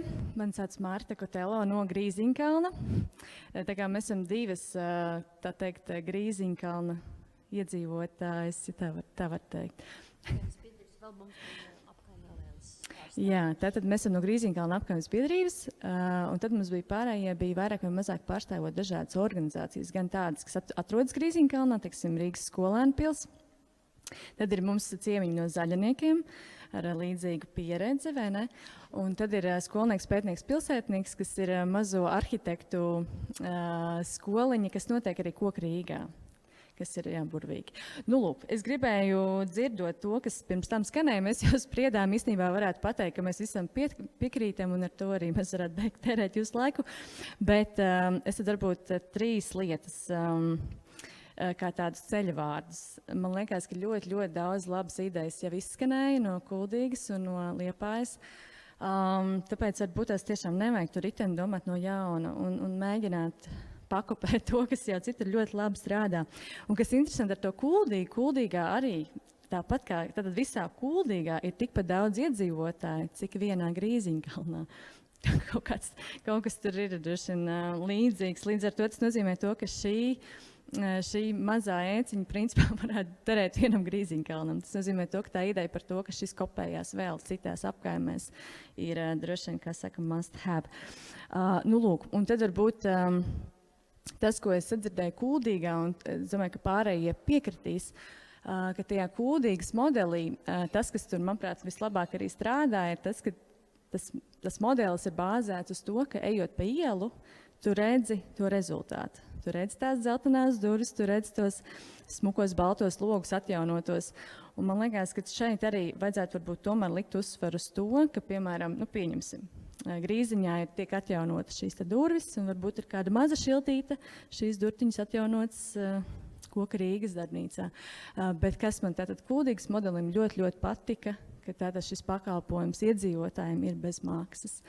Un tikko aprunājos arī šīs summas, tā kā mums šeit arī ir politiķi, šīs summas nav tik lielas, un arī tas modelis par to, ka tas ir 1 gads, ka visi zina, ka aprīlī tur tagad jāstājās rindā, tas tā kā līdzīgi kā bērndārzam jāpiesakās vai skolai, ja tur no 5 gadiem, kā aprīlis ir tas brīdis, ka tev jāpieņem lēmums, es tās durvis atjaunošu, kaimiņi piekritīs, nepiekritīs, un tad līdz septembrī būs gatavs, oktobrī ir uzstādīšana un viss priecājās. Tas man liekas, tas cikliskums un paredzamība ļoti labs.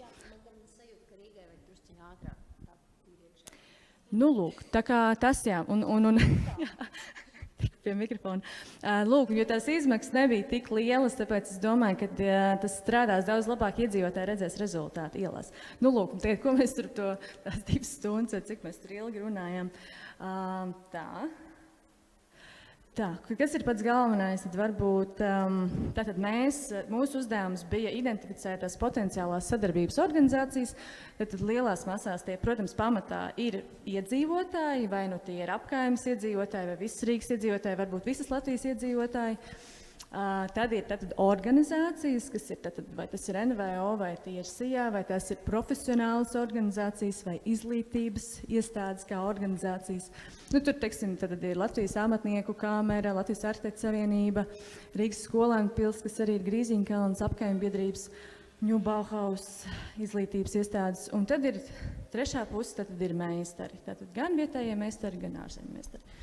Nu, lūk, un tad no tām gaidām, tad mēs kā vietējie noteikti sakam, ka Koka Rīgai un arī šeit, es šo sauktu par mazu kvartāliņu. Šim te mazajam kvartāliņam vajadzētu būt kā tādam top 3 objektam Grīziņkalnā. Top 1 parks, top 2.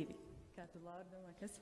Grīziņkalna laukums, Grīziņkalna laukums top 2, kurš gadiem ejot taps, un top 3 jā, varētu būt Koka Rīgas kvartāls. Jā. Tad darbnīcas ģimenēm, šajā gadījumā tad ne tikai sievietēm, tas ir ģimenēm, un bija tas stāsts par to, kad ir tēvi ar bērniem nāk, ar draugiem, arī tas izskanēja. Tad tās gaidas būtu tādas, ka šīs meistaru konsultācijas ir, viņas ir maksimāli vienkārši saprotami pieejams, ka tā nav kaut kāda zvans, un tad, atsūtiet mums tur e-pastu vai vēl kaut ko, ka tā, process maksimāli vienkārši, maksimāli atvērts, jo varbūt tas cilvēks atnāks, viņš bišķi paklausīsies un sapratīs, ka šits nav viņam. Lai tas nav tā kā, lai tas neatbiedēja par to koka sirdi, par to mēs visi droši vien arī piekrītam, vai ne? Cilvēkam jābūt tādam atvērtam. Varbūt nevienmēr meistari ir visatvērtāk, ja varbūt viņiem tie ir 2 cilvēki dažādi, jo meistari. Jā, jo tā ir sajūtai, vismaz mums kā vietējiem iedzīvotājiem, tā sajūtai jābūt tādai, ka šeit atnāk, un tas viss ir tā mājīgi un mīļi, un ka tā nav pastāsts par biznesu vai par to, ka te kaut ko neļaut vai ka kāds noteikti kaut ko saplēsīs. Bet ka tas ir tā, nāciet, mēs jums visu parādīsim, jāpiesakās tad un tad, nezinu, schēmiņi, kaut kāds A4 izdrukāts, kas jādara, teiksim, ja ir aprīļa modelis, ka aprīlī piesakās. Jā, lai tas sirds siltums, tas mājīgums, jā, jo pretējā gadījumā tās rindas šeit neveidosies, jā. Tā, labi. Tātad apmācīja programmas pedagogiem, kukapstrādē. Un te bija par bērniem un jauniešiem, tātad, ka šī kukapstrāde jau būtu jau kā tāda profesionālā ievirse. Vai ne? Kaut kā tā. Un tas, ko tātad šīs te iesaistītās puses varētu piedāvāt, tātad apkaimes biedrība, tad, protams, var piedāvāt, un arī pārējās organizācijas var piedāvāt šo te kukurīgas popularizēšanu, pasākumu popularizēšanu, sociātīklī, šīs te interešu grupas, mērķa grupas, jā. Tad bija ideja par to, ka varētu veidot biblioteku vai tādu, kā viņi pareizāk tomēr nosaukt. Strādas instrumentu bibliotēka, bet, pieņemsim, ja tu esi mājās kaut ko jau izdarījis un tev ir kaut kādi instrumenti, viņus var atnest šeit, jo nevajag, lai viņi obligāti tur glabājās, bet tad Koku Rīgā būtu tas centrs, kur varētu atnākt un kā bibliotēkā paņemt nevis grāmatu, bet instrumentu. Jo daudz, ja tos remonts dzīvoklī taisa vienreiz mūžā, tā kā līdz ar to paliek ļoti daudz instrumentu. Tas varētu būt, kā tas būtu kopienai ļoti forši. Kopienai tas strādā miedarbība veselīga. Un tas arī būtu atbildīgi pret vidi. Tātad par pēdējo, tas, ko iesaistīties puses var piedāvāt obligāti bērns un jaunieši. Tas, kas varbūt atšķir no Kuldīgas, varbūt arī no Liepājas, ka šajā vienā apkaimē ir vairākas ļoti lielas skolas. Sastā vidusskola, humanitārā vidusskola, kristīgā pamatskola, Herdera vidusskola, tāpat ir Raiņa. Un draudziņi vēl, jā. Tā kā, tas ir ļoti, ļoti, ļoti liels apjoms ar bērniem un jauniešiem. Jā, un pedagogu tad kopā veidot saturu pedagogu apmācību programmām. Kāds vēl grib parunāt? Lai es te neesmu. Izstāstiet par vēlamajām aktivitātēm. 4 aktivitātes, ko jūs gribētu sagaidīt no Jā, jo principā es no sākuma apmēram tā kā ieskicēju, bet tad principā tas ir atvērtu durvju dienas. Es nezinu, nevis vienreiz gadā, bet varbūt biežāk. Tātad popularizēt koku lietu un ēku vērtību, tas varbūt jebkas, tie varbūt, es neesmu lielākais semināru fans šādu formātu, bet kaut kas atraktīvāks, jā, par koka ēkām un koka priekšmetiem un detaļām. Tad ir vēlamās aktivitātes īstenot 12 stundu pedagogu profesionālo pilnveidas kursus, un tātad profesionāli ievirza bērniem un jauniešiem. Tātad kokapstrāde. Lūk, un tad ir tā atvērta un viegli saprotama pieteikšanās jebkuram interesantam. Un šī darbnīca izmantošana maksimāli viegli pieejama un saprotama. Tāda, lai ir tā sajūta, ka viņus šeit gaida. Lūk, un tad par sociātīkliem to mēs arī domājam, ka, lai piesaistītu šos vispār arī popularizētu, lai arī šī vieta būtu jau kā tāds pats par sevi jau zīmols, bez sociātīkliem šodien neiztikt, jā. Vai tas ir Instagram konts, kaut kāda video, kaut kas tam līdzīgs, jā. Bet galvenais droši nobeigumā, jā, ka tas ir bez maksas. Jā? Burvīgi. Tas ir kā papildus, ka tas nāk kaut ko, ja tu gribi kaut ko vairāk, bet tā nevar būt bāze, vai nu būs tukšs. Un ja jau Rīga ir apņēmusies saglabāt, tad vajag parādīt to apņemšanos. Burvīgi. Uz šīs nots. Kuldīgai ieliekam, kuldīgai. Jā, veselīga sansacība. Uz šīs nots aplausi apkaimes un sociālo partneru grupai. Burvīgi, maleči. Īsāk sakot, lai tā darbnīca nav kā tā servīze, ko mēs turam aiz stikla kaut kur mājās, un tad, kad atnāks tie īstie ciemiņi, tie pareizie, un nekad nedrīkst to saldējumu trauku un sudraba karotītes pēc netiec, jo nekad īstie ciemiņi nav atnākuši. Ja? Tā kā pieejams, saprotams, burvīgi. Mēs dosimies tālāk, mums ir palikušas vēl pāris lietas, kas mums šodien jāizdara. Paldies ar lieliem aplausiem vēlreiz visām 4 grupām. Viņiem te 2 maiņās cīnījās un darbojās, tā kā paldies jums par to saturu. Bet tagad iesim, kā saka, lielais tests vai ugunskristības tam, ko jūs mums šeit izstāstījāt. Pašvaldības pārstāvi un ekspertu komentāri un vēlējumi par to, kas ir dzirdēts un vispār darbnīcai kā tādai. Līdz ar to es aicināšu šeit man pievienoties priekšā, apsēsties tādā secībā arī Pilsētas attīstības departamenta ekspertu Rīgas vēsturiskā centra UNESCO pasaules mantojuma pārvaldības plānošanas jautājumos Aigars Kušķis. Aigars ar aplausiem lūdzu. Izglītības un kultūras un sporta komitejas priekšsēdētāja vietniece Rita Našaniece. Aplausiem. Izglītības, kultūras un sporta komitejas priekšsēdētāja Laima Geikina. Pilsētas attīstības komitejas priekšsēdētāja Ines Andersone. Un restaurātoru biedrības valdes priekšsēdētājs Ronalds Lūsis. Aicinu jūs pievienoties. Es jums izdalīšu mikrofonus, bet tad es arī jūs aicināšu. Jūs dzirdējāt, jūs redzējāt. Es ceru, ka jums ir iespēja bijusi arī apskatīties, kā tas izskatās. Darbnīca, šķūnīca. Šeit mēs vēl esam visi. Es priecāšos dzirdēt jūsu, kā saka, tādu refleksiju. Katram burtiski 4-5 minūtes, bez taimerīša izstāstiet, kā jums varam. Sāksim ar jums. Jā, godājumi klātesošie. Man tas uzdevums tikko tika uzticēts. Mūsu direktora ir kaut kāda svarīga lieta, un sanāk, ka es tagad uz 2 krēsliem sēžu gan kā darba grupas dalībnieks, gan kā departamenta pārstāvis. Aigar, mēs jūs neprasīsim, kur grupa mīļākā. Mēs zinām atbildi. Tas varētu būt. Es vēlējos teikt kādas 4 lietas, gan mūsu darba grupas aktīvā darba rezultātā, gan arī no savu departamentu un savu posteņu viedokļa, novēlot šim te centram, šai darbnīcai. Faktiski to mēs neuzsvērām varbūt darba grupā tik ļoti, bet tie uzdevumi, kas bija novēlēti no mūsu puses, bija cieša sadarbība. Nepalikt vieniem.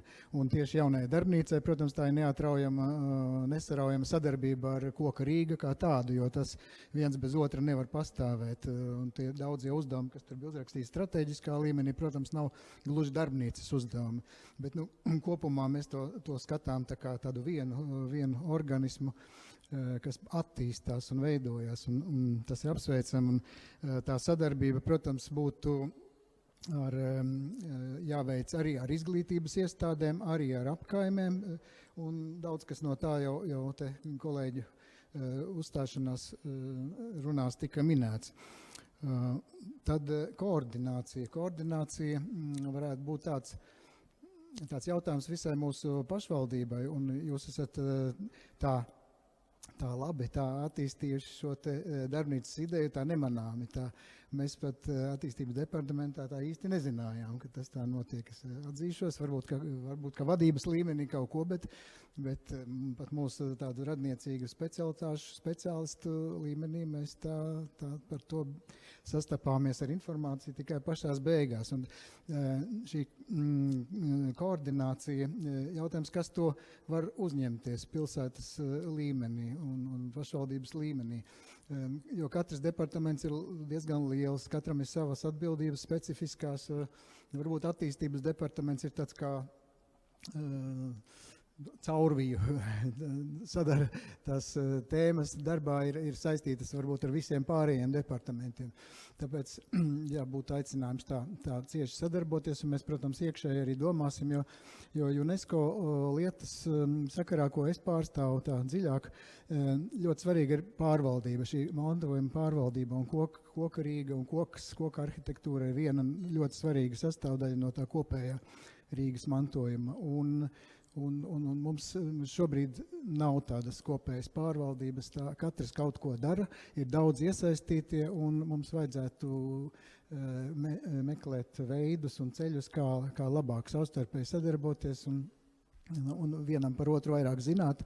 Un komunikācija tika arī ļoti mūsu darba grupā pieminēta, bet ne tādā lozungu līmenī, bet domājot par to, kā jūs šos te labos rezultātus, ko darbnīca sniegs, pasniegsiet dažādām auditorijām sabiedrībai. Tur vajag aktīvi, interesanti jaunus veidus meklēt, jo tas ir jādara. Nepietiks tikai paziņojumi varbūt Rīgas mājas lapā, to jūs noteikti paši apzināties, bet tāds novēlējums iet ļoti aktīvi šajā ziņā, lai cilvēki atcerās, saprot, apzinās, ka tas mantojums ir milzīga vērtība, tā ir diezgan unikāla. Eiropas tādā kontekstā. Un, jāturpina, mums kā pašvaldībai ir jāturpina šāda lieta. Mums ir jau Jugendstila muzejs, mums tagad ir Koka Rīga papildinājusies ar jaunu tādu nozari. Mums vajag arī kopēju tādu UNESCO pasaules mantojuma informācijas centru pilsētā. Par to mēs katrai sevi cienošai mantojuma pilsētai tāds ir.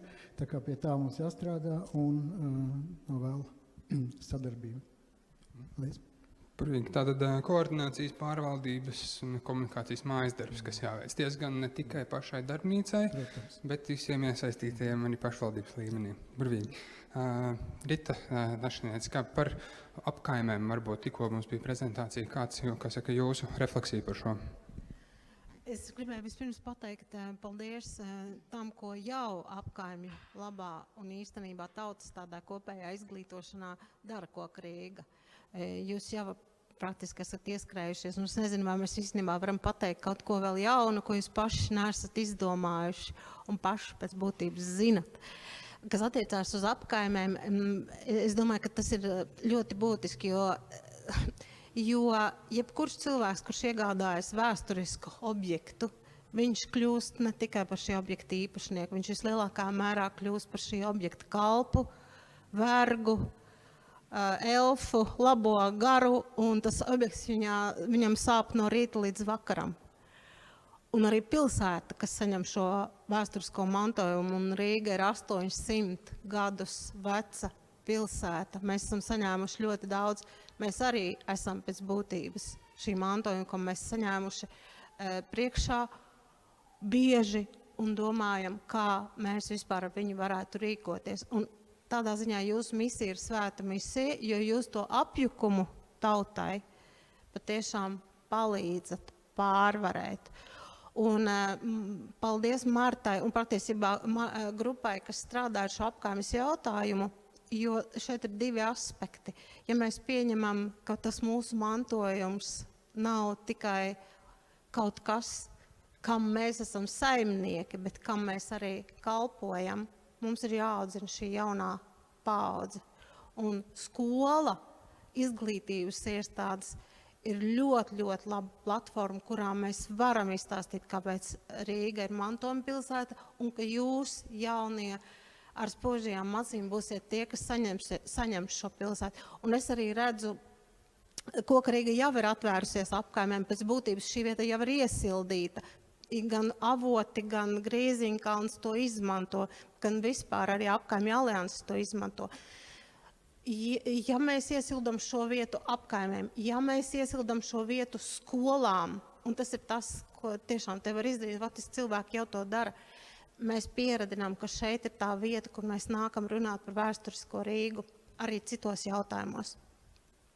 Un mans novēlējums ir dāmām, manuprāt, tiešām es varu pateikt, jūs esat skaisti cilvēki, kas dara skaistas lietas. Un vienkārši turpiniet, jūs esat atvērti, jūs esat palīgi, jūs jau esat ļoti tuvā kontaktā ar apkaimēm, un tas viss var palikt. Tagad mums ir tas jautājums, kā mēs to visu iestāstam jaunajiem, kā mēs to visu iestāstam bērniņiem, kā mēs to iestāstam jauniešiem. Un man liekas, ka tas virziens, ko mēs visi varam iet. Un droši vien par šo laimu arī vairāk stāstīs. Man nav jādod. Jā, jūs droši varat to tā, ka es mazliet tikai īsu refleksiju par to, ka bērniem vērtības mēs mācām jo agrākā vecumā, jo labāk. Līdz ar to tas ir arī mājasdarbs mums pašiem palīdzēt, ieraudzīt, saprast, ka tam ir vērtība, lai viņi, kā saka, ir redz un pierod pie tā, ka tādas lietas ir un ka par tām ir jārūpējās, un tad arī iespējams pieaugušā vecumā nonākot pa šajā elfa lomā, iegūstot vai pārņemot kādu īpašumu, varbūt tā izpratni ir uzreiz jau priekšā, bet droši, Laima, turpiniet. Paldies. Pirmkārt, milzīgs paldies par to darbu, ko jūs esat paveikuši šodien. Esot kopā, runājot, līdzdalot pieredzi un atrodot tos atslēgas vārdus un uzdevumus, kas mums būtu veicami kā pilsētai uz priekšu. Milzīgs paldies jums, jo es katreiz mēdzu atgādināt, mūsu dzīves laiks ir ļoti dārgs. Un ja mēs šeit pavadām kopā veselu dienu, iedomājieties, kas tā ir par bagātību. Un man bija tā interesanti skatīties darba grupu visus rezultātus. Vismaz katrā no tām darba grupu ziņojumiem bija pieminēta izglītība, pedagoģija, mācīšanās, kaut kādās izteiksmēs. Un man jāsaka, ka pieredze ir ļoti labs resurss, no kura mēs mācāmies. Un šeit man uzreiz nāca prātā man pirmā pieredze ar krāsas noņemšanu logiem, kad es biju skolotāja 90. gados, gribēju uzlabot savus klases estētisko un tādu fizisko noformējumu. Un es sāku ņemt nost tās logam tās krāsas, sazinu cik slāņus, un tikko es biju pabeigusi to apakšiņu, tādas logas vienkārši sabruka. Tā kā te man noderētu to meistaru slaidā darbībās ieliktais noņemt krāsu padoms, ka pirms tu sāc, vajag varbūt novērtēt, vai vispār to krāsu vajag ņemt nost. Ja. Un jāsaka, ka paturpinot to apkaimju lietu, Grīziņkalns, Avoti, brīnišķīgi, Koka Rīga šeit. Bet es saku, Rīgā ir 58 apkaimes. Un visās apkaimēs ir koka arhitektūras pērles, ar kurām Rīga ir unikāla Eiropas kartē. Un es pati nāku no Pārdaugavas, no Dzirciema, Ilģeciema, un uzaugu koka arhitektūras pērlē, kura 80. 90. gadu beigās nejauši nodega. Un es domāju, ka šeit nevienam nav šaubu par to, ka mūsu pienākums, mūsu bērnu un jauniešu priekšā, ir nosargāt šo pērli viens. Otrs, radīt apstākļus 58 apkaimēs, labi, varbūt drusku mazāk, bet vienalga, tā lai katrs tiek klāt. Apstākļus, kur sanāk kopā vide, kur atnāk cilvēki un mācās viens no otra. Un nevis vienkārši mācās, bet man meistari neļaus samalot, meistars nododot savu unikālo darba prasmi, kas arī ir nemateriālais kultūras mantojums, līdzdala savu dzīvi, savas dzīves pieredzi ar to mācekli. Nevelti kādreiz bija mācekļu grupas pie meistariem, kas mācījās šo unikālo darba pieredzi. Un katrā šādā mācību procesā notiek tas aha moments, ka es gūstu gandarījumu no tā, ka es esmu kaut ko sapratis, iemācījies, un tā ir tā unikālā vērtība no mācībām. Nevis tikai zināšana, bet es esmu kaut ko ieguvis vairāk, kas man ļauj ieraudzīt to skaistumu, unikalitāti, otra dzīvi. Un, manuprāt, visām šīm darbnīcām, visās 58 apkaimēs ir jābūt šai telpai, šai vietai, kur mēs satiekamies, jo tad man nav jāiestāsta nevienam. Tad es atnāku, jo es šeit gūstu gandarījumu. Un mēs Rīgā jau šobrīd STEM priekšmetu kontekstā esam darījuši tā, ka mēs izmantojam gan interešu izglītības iestādes, gan visu, lai mācītos fiziku, ķīmiju un tā. Un es redzu, ka šis centrs un arī citas darbnīcas var kļūt par vēl vienu atslēgas punktu tam, lai mēs apgūtu obligāto mācību saturu. Tam nav jābūt kaut kam ekstrā un vairāk. Mēs vienkārši liekam visus resursus kopā. Un tāpēc tas, pēc kā es ilgojos, ka mūsu politika kļūtu ilglaicīgāka un ilgtspējīgāka.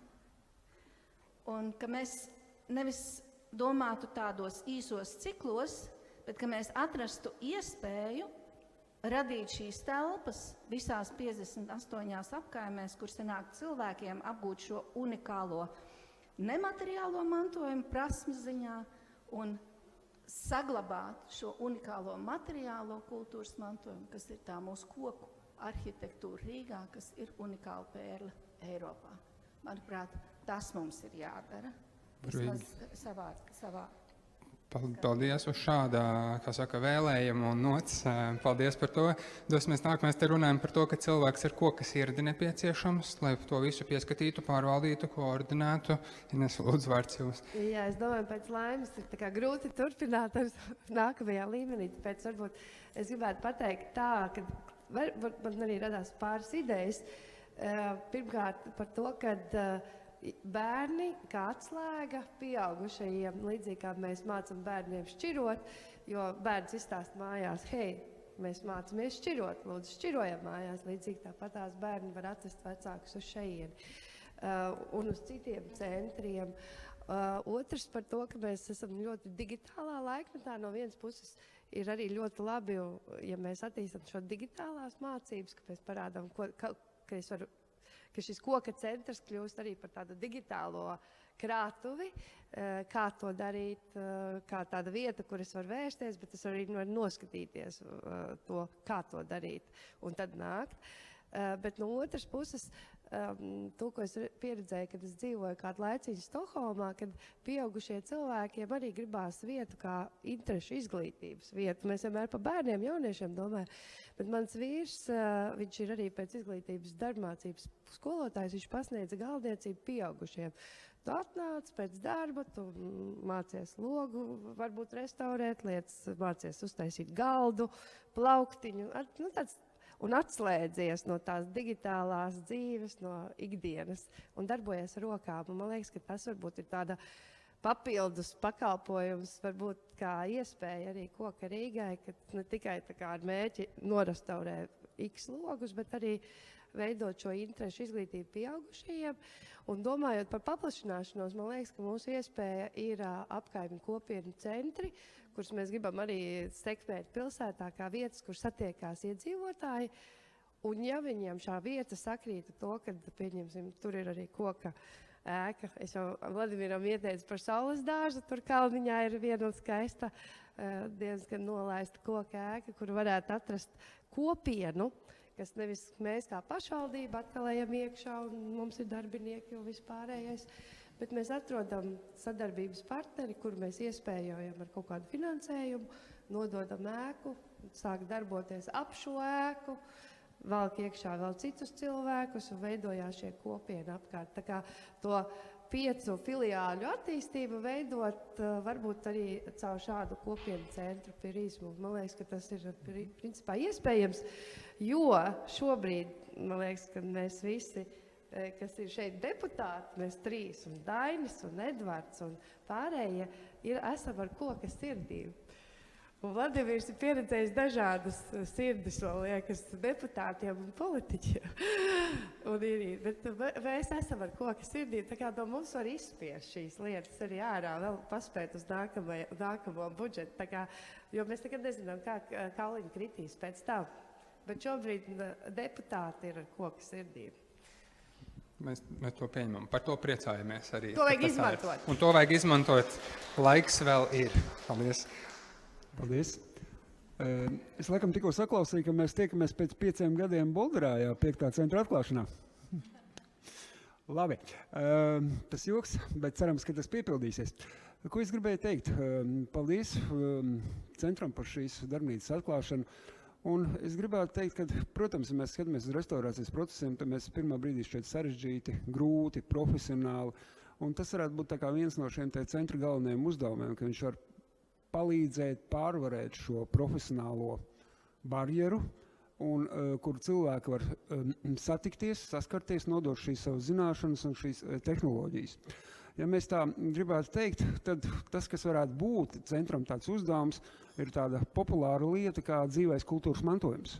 Tātad proti, ka centrs kalpo kā šī vide šajā zināšanu pārnesē, un kad iedzīvotājiem to dara, un viņiem tas sagādā prieku, un viņi piedalās šajos procesos, kas nodrošina ilglaicīgu šī kultūras mantojuma saglabāšanu. Mūsu darba grupā izskanēja tāds labs vēlējums. Šī vēlējuma autors bija Mārtiņš Eņģelis, viņš diemžēl nav klāt, bet viņš teica, ka Rīgas koka šeit centram un darbnīcam vajadzētu kļūt par tādu koka 112. Proti, mēs visi zinām, kur ir jāzvana gadījumā, ja kaut kas ir noticis, tad, ja ir nepieciešams kāds risinājums, kas ir saistīts ar koku, vai ar logiem, vai ar durvīm, vai ar vēku, vai ar tās detaļām, tad pilsētas iedzīvotāji zina, kur viņiem vērsties, un ka tas ir plaši sasniedzams un visiem pieejams. Un runājot par pieejamību, droši vien, ka vajadzētu arī padomāt ne tikai par 5. centru, bet kā arī iesaistīt arī sabiedrības daļus, kur mēs parasti neasociējam ar šādiem restaurācijas darbu veikšanu, jo, kā jūs zināt, Latvijas sportā viņiem ir augstākie panākumi. Paldies! Burvīgi, paldies. Teiksim ar lieliem aplausiem paldies visiem mūsu paneļa runātājiem. Es aicinu jūs rast vietu atpakaļ. Un tagad mums tādas pēdējās divas noslēguma izskaņas lietas. Es aicināšu gan tādu varbūt kopsavilkuma formātā vai noslēguma vārdu formātā deputātu pilsētas īpašuma komitejas priekšsēdētāju Daini Loci. Ar aplausiem sagaidām Daini. Jā, labdien, godātie draugi. Jā, bija ļoti interesanti šodien. Un es esmu ļoti pagodināts, kad man ir šīs pēdējais, šodien kopsavilkuma vārdi jāpasaka. Un es domāju, ka no visām pusēm mēs dzirdējām daudz dažādas ierosinājumus, daudz dažādas padomas un daudz dažādu labu tiešām tādu domu, kas būtu jādara tālāk. Un es domāju, ko es varētu vēl oriģināli pateikt. Tas, kad mēs šeit bijām visi klāt, visiem tiešām vēlreiz paldies, gan tā pieredze, kas nāk no citām Latvijas pilsētām. Man bija viena tāda pilsēta, ko es pats varbūt tīri personīgi pateikšu, kā tas interesanti izskatās. Jo, redziet, mēs meklējam vienmēr kaut ko jaunu, mēs gribam kaut ko jaunu ieraudzīt, varbūt, un kaut ko tādu, ko īsti neesam redzējuši. Šodien es dzirdēju, gan bija Liepāja, bija Kuldīga, un vienā brīdī šovasar esot tajā pusē pie jūras, vienā brīdī ienāca prātā doma, hei, vajadzētu aizbraukt uz tādu interesantu vietu kā uz Aizputi, vai ne? Viņi tāda diezgan nomaļa un tāda varbūt tā, ka īsti nav tā, kā ja pirmie uzreiz, kad braucam vienmēr uz Liepāju vai Kuldīgu. Un es nezinu, cik no jums, droši vien, ka daudz, varbūt pat visi pacels rokas, esam bijuši Aizputē, es tur nebiju tā bijis. Un, ziniet, fantastika, ja? Un ja mēs tagad tā paguglējam, paskatāmies, ko par to raksta, tiešām tur ir ļoti liels atziņas tieši par šo koka, šo te pilsētas daļu, kas ir tieši šajā mazajā varbūt pilsētiņā. Un es domāju, ka kaut kas līdzīgs ir arī Rīgā, kad mēs tieši meklētu šīs vietas, kur tad ir šī koka kvartāls vai koka rajons vai koka mājas. Un tad mēs kaut kur meklējam, ejam, mēs esam ar šīm te koka sirdīm, kā te interesants tas salīdzinājums. Un mēs atkal radām kaut kādas jaunas vērtības tam klāt. Un man Aizputa bija tiešām milzīgs tāds interesants pārsteigums par to, cik tur arī daudz tiek likts iekšā un kā tas attīstās un veidojās. Bet es tā domāju arī par tām lietām, kas varbūt tīri konkrēti jāpasaka. Man liekas, kas ir mūsu uzdevums kā politiķiem? Mēs šeit esam, kā jau te Rita Eva laikam teica, vai kurš pieminēja, ja mēs te vairāk tie politiķi esam klāt. Un mūsu uzdevums ir, es domāju, uzklausīt iedzīvotājus, uzklausīt sabiedrību, būt tuvu tam, kur kūsā dzīve. Un ja mēs redzam, kad šeit ir darbs, ka šeit ir ieguldīts šī emocija un viss ir izdarīts, tad mūsu savādāk varianta nav. Mums ir jāatbalsta un tas jāveicina. Un man liekas, ka politiķi Rīgā, ko mēs gribam, lai mūsu pilsēta ir bagāta. Ja? Un sāksim ar vienu. Man liekas, ka Rīgai jābūt ir interesantai. Un koks ir interesants. Katrā ziņā tas ir interesantāks nekā varbūt citi materiāli. Rīgai jābūt ir skaistai. Mēs visi tam piekritīsim, teiksim, jā, Rīga jau ir skaista, bet vai tiešām pilnībā, ja, un mēs redzam kaut kādas betonus un kaut kādas standarta celtnes, kas ir padomju laikā sabūvēts, vai ar to mēs varam būt interesanti, skaisti, droši vien ne, vairāk skatāmies uz mūsu vecpilsētu, uz jūgenstilu, un man liekas, ka koka Rīgas sadaļa ir tas, kas vēl var mums dot papildus šos te punktus. Un tātad mēs gribam būt skaisti, un rezultātā no tā visa mēs gribam būt bagāti. Un redzēt, tad, kad mums būs gan tas, tad pie mums arī brauks, mēs būsim šeit dzīvi. Mēs daudz runājam par tukšajām ielām, skatlogiem, par rajoniem, vispārējo, kad šeit būs šie kvartāli, būs šī koka Rīga atjaunota, un mēs redzēsim ne tikai vienā vietā, kā šodien arī izskanēja, ka tam jābūt daudzās vietās, tad mēs būsim bagāti. Un šis apburtais loks atkal būs tā, mēs esam bagāti, mēs varam būt interesanti, mēs varam būt skaisti, un tas ir iet roku rokā. Tāpēc varbūt tad noslēgumā vienkārši varbūt vēl pāris vārdus, tas par ko mums šobrīd politiķiem ir arī konkrēti jāpadomā, un es skatos uz tiem visiem mūsu deputātiem, kas ir klāt. Mēs pēc pāris nedēļām droši vien skatīsim mūsu īpašuma komitejā šos saistošos noteikumus par šīs arī darbnīcas tālāko visu darbu un nākotni, un tad būs Rīgas domē balsojums. Un man liekas, ka es padomāju, ļoti daudz bija klāt, departamenti, kultūra, vēstures pārvalde un dažādi mums pārstāvi, politiķi un visi. Kas nebija? Laikam varbūt, ka vajadzēja būt arī finansistiem klāt, lai to dzirdētu visu, ja, kā šeit pulsē dzīve. Bet es apņemos to, un arī pārējais ceru deputāti, kas bija klāt, nodot šo vēstu arī mūsu finansistiem, lai tiešām šeit netrūktu atbalsta arī finansiālā, un mūsu, kā saka, sirdis koka ir šajā pusē. Tā kā paldies visiem šodien par kopā sanākšanu, lai šis centrs un darbnīca strādā lieliski, un lai veidojās jauni šādi centri. Paldies visiem! Paldies Dainim Locim. Skaisti, bagāti un dzīvi. Tas ir tas, ko es varu novēlēt arī jums visiem un darbnīcai, lai dzīvība šeit kūsā. Ar šo mēs arī oficiāli šodienas konferenci, sesiju darbnīcu noslēdzam, taču es saku paldies cilvēkiem, kas ir pieslēgušies tiešraidē, klausījušies, cerams ieguvuši iedvesmu, cerams pieteiksies nāk šeit ciemos un piedalīsies darbnīcas aktivitātēs. Klātesošos es aicinu vēl droši, darbnīcas durvis un vārti ir vaļā, ejiet, skatieties, tur smaržo kā jaunā vietā. Izbaudiet to mēs reti dabūjam, vai drīkstat tur iet iekšā skatīties, uzdot jautājumus vietējiem iedzīvotājiem, pamājiet mums, lai mēs jūs atpazīstam. Un šīs ēkas otrajā stāvā tajā pusē ir ekspozīcija, ko es aicinu jūs visus apmeklēt. Paldies liels jums, veiksmi darbā!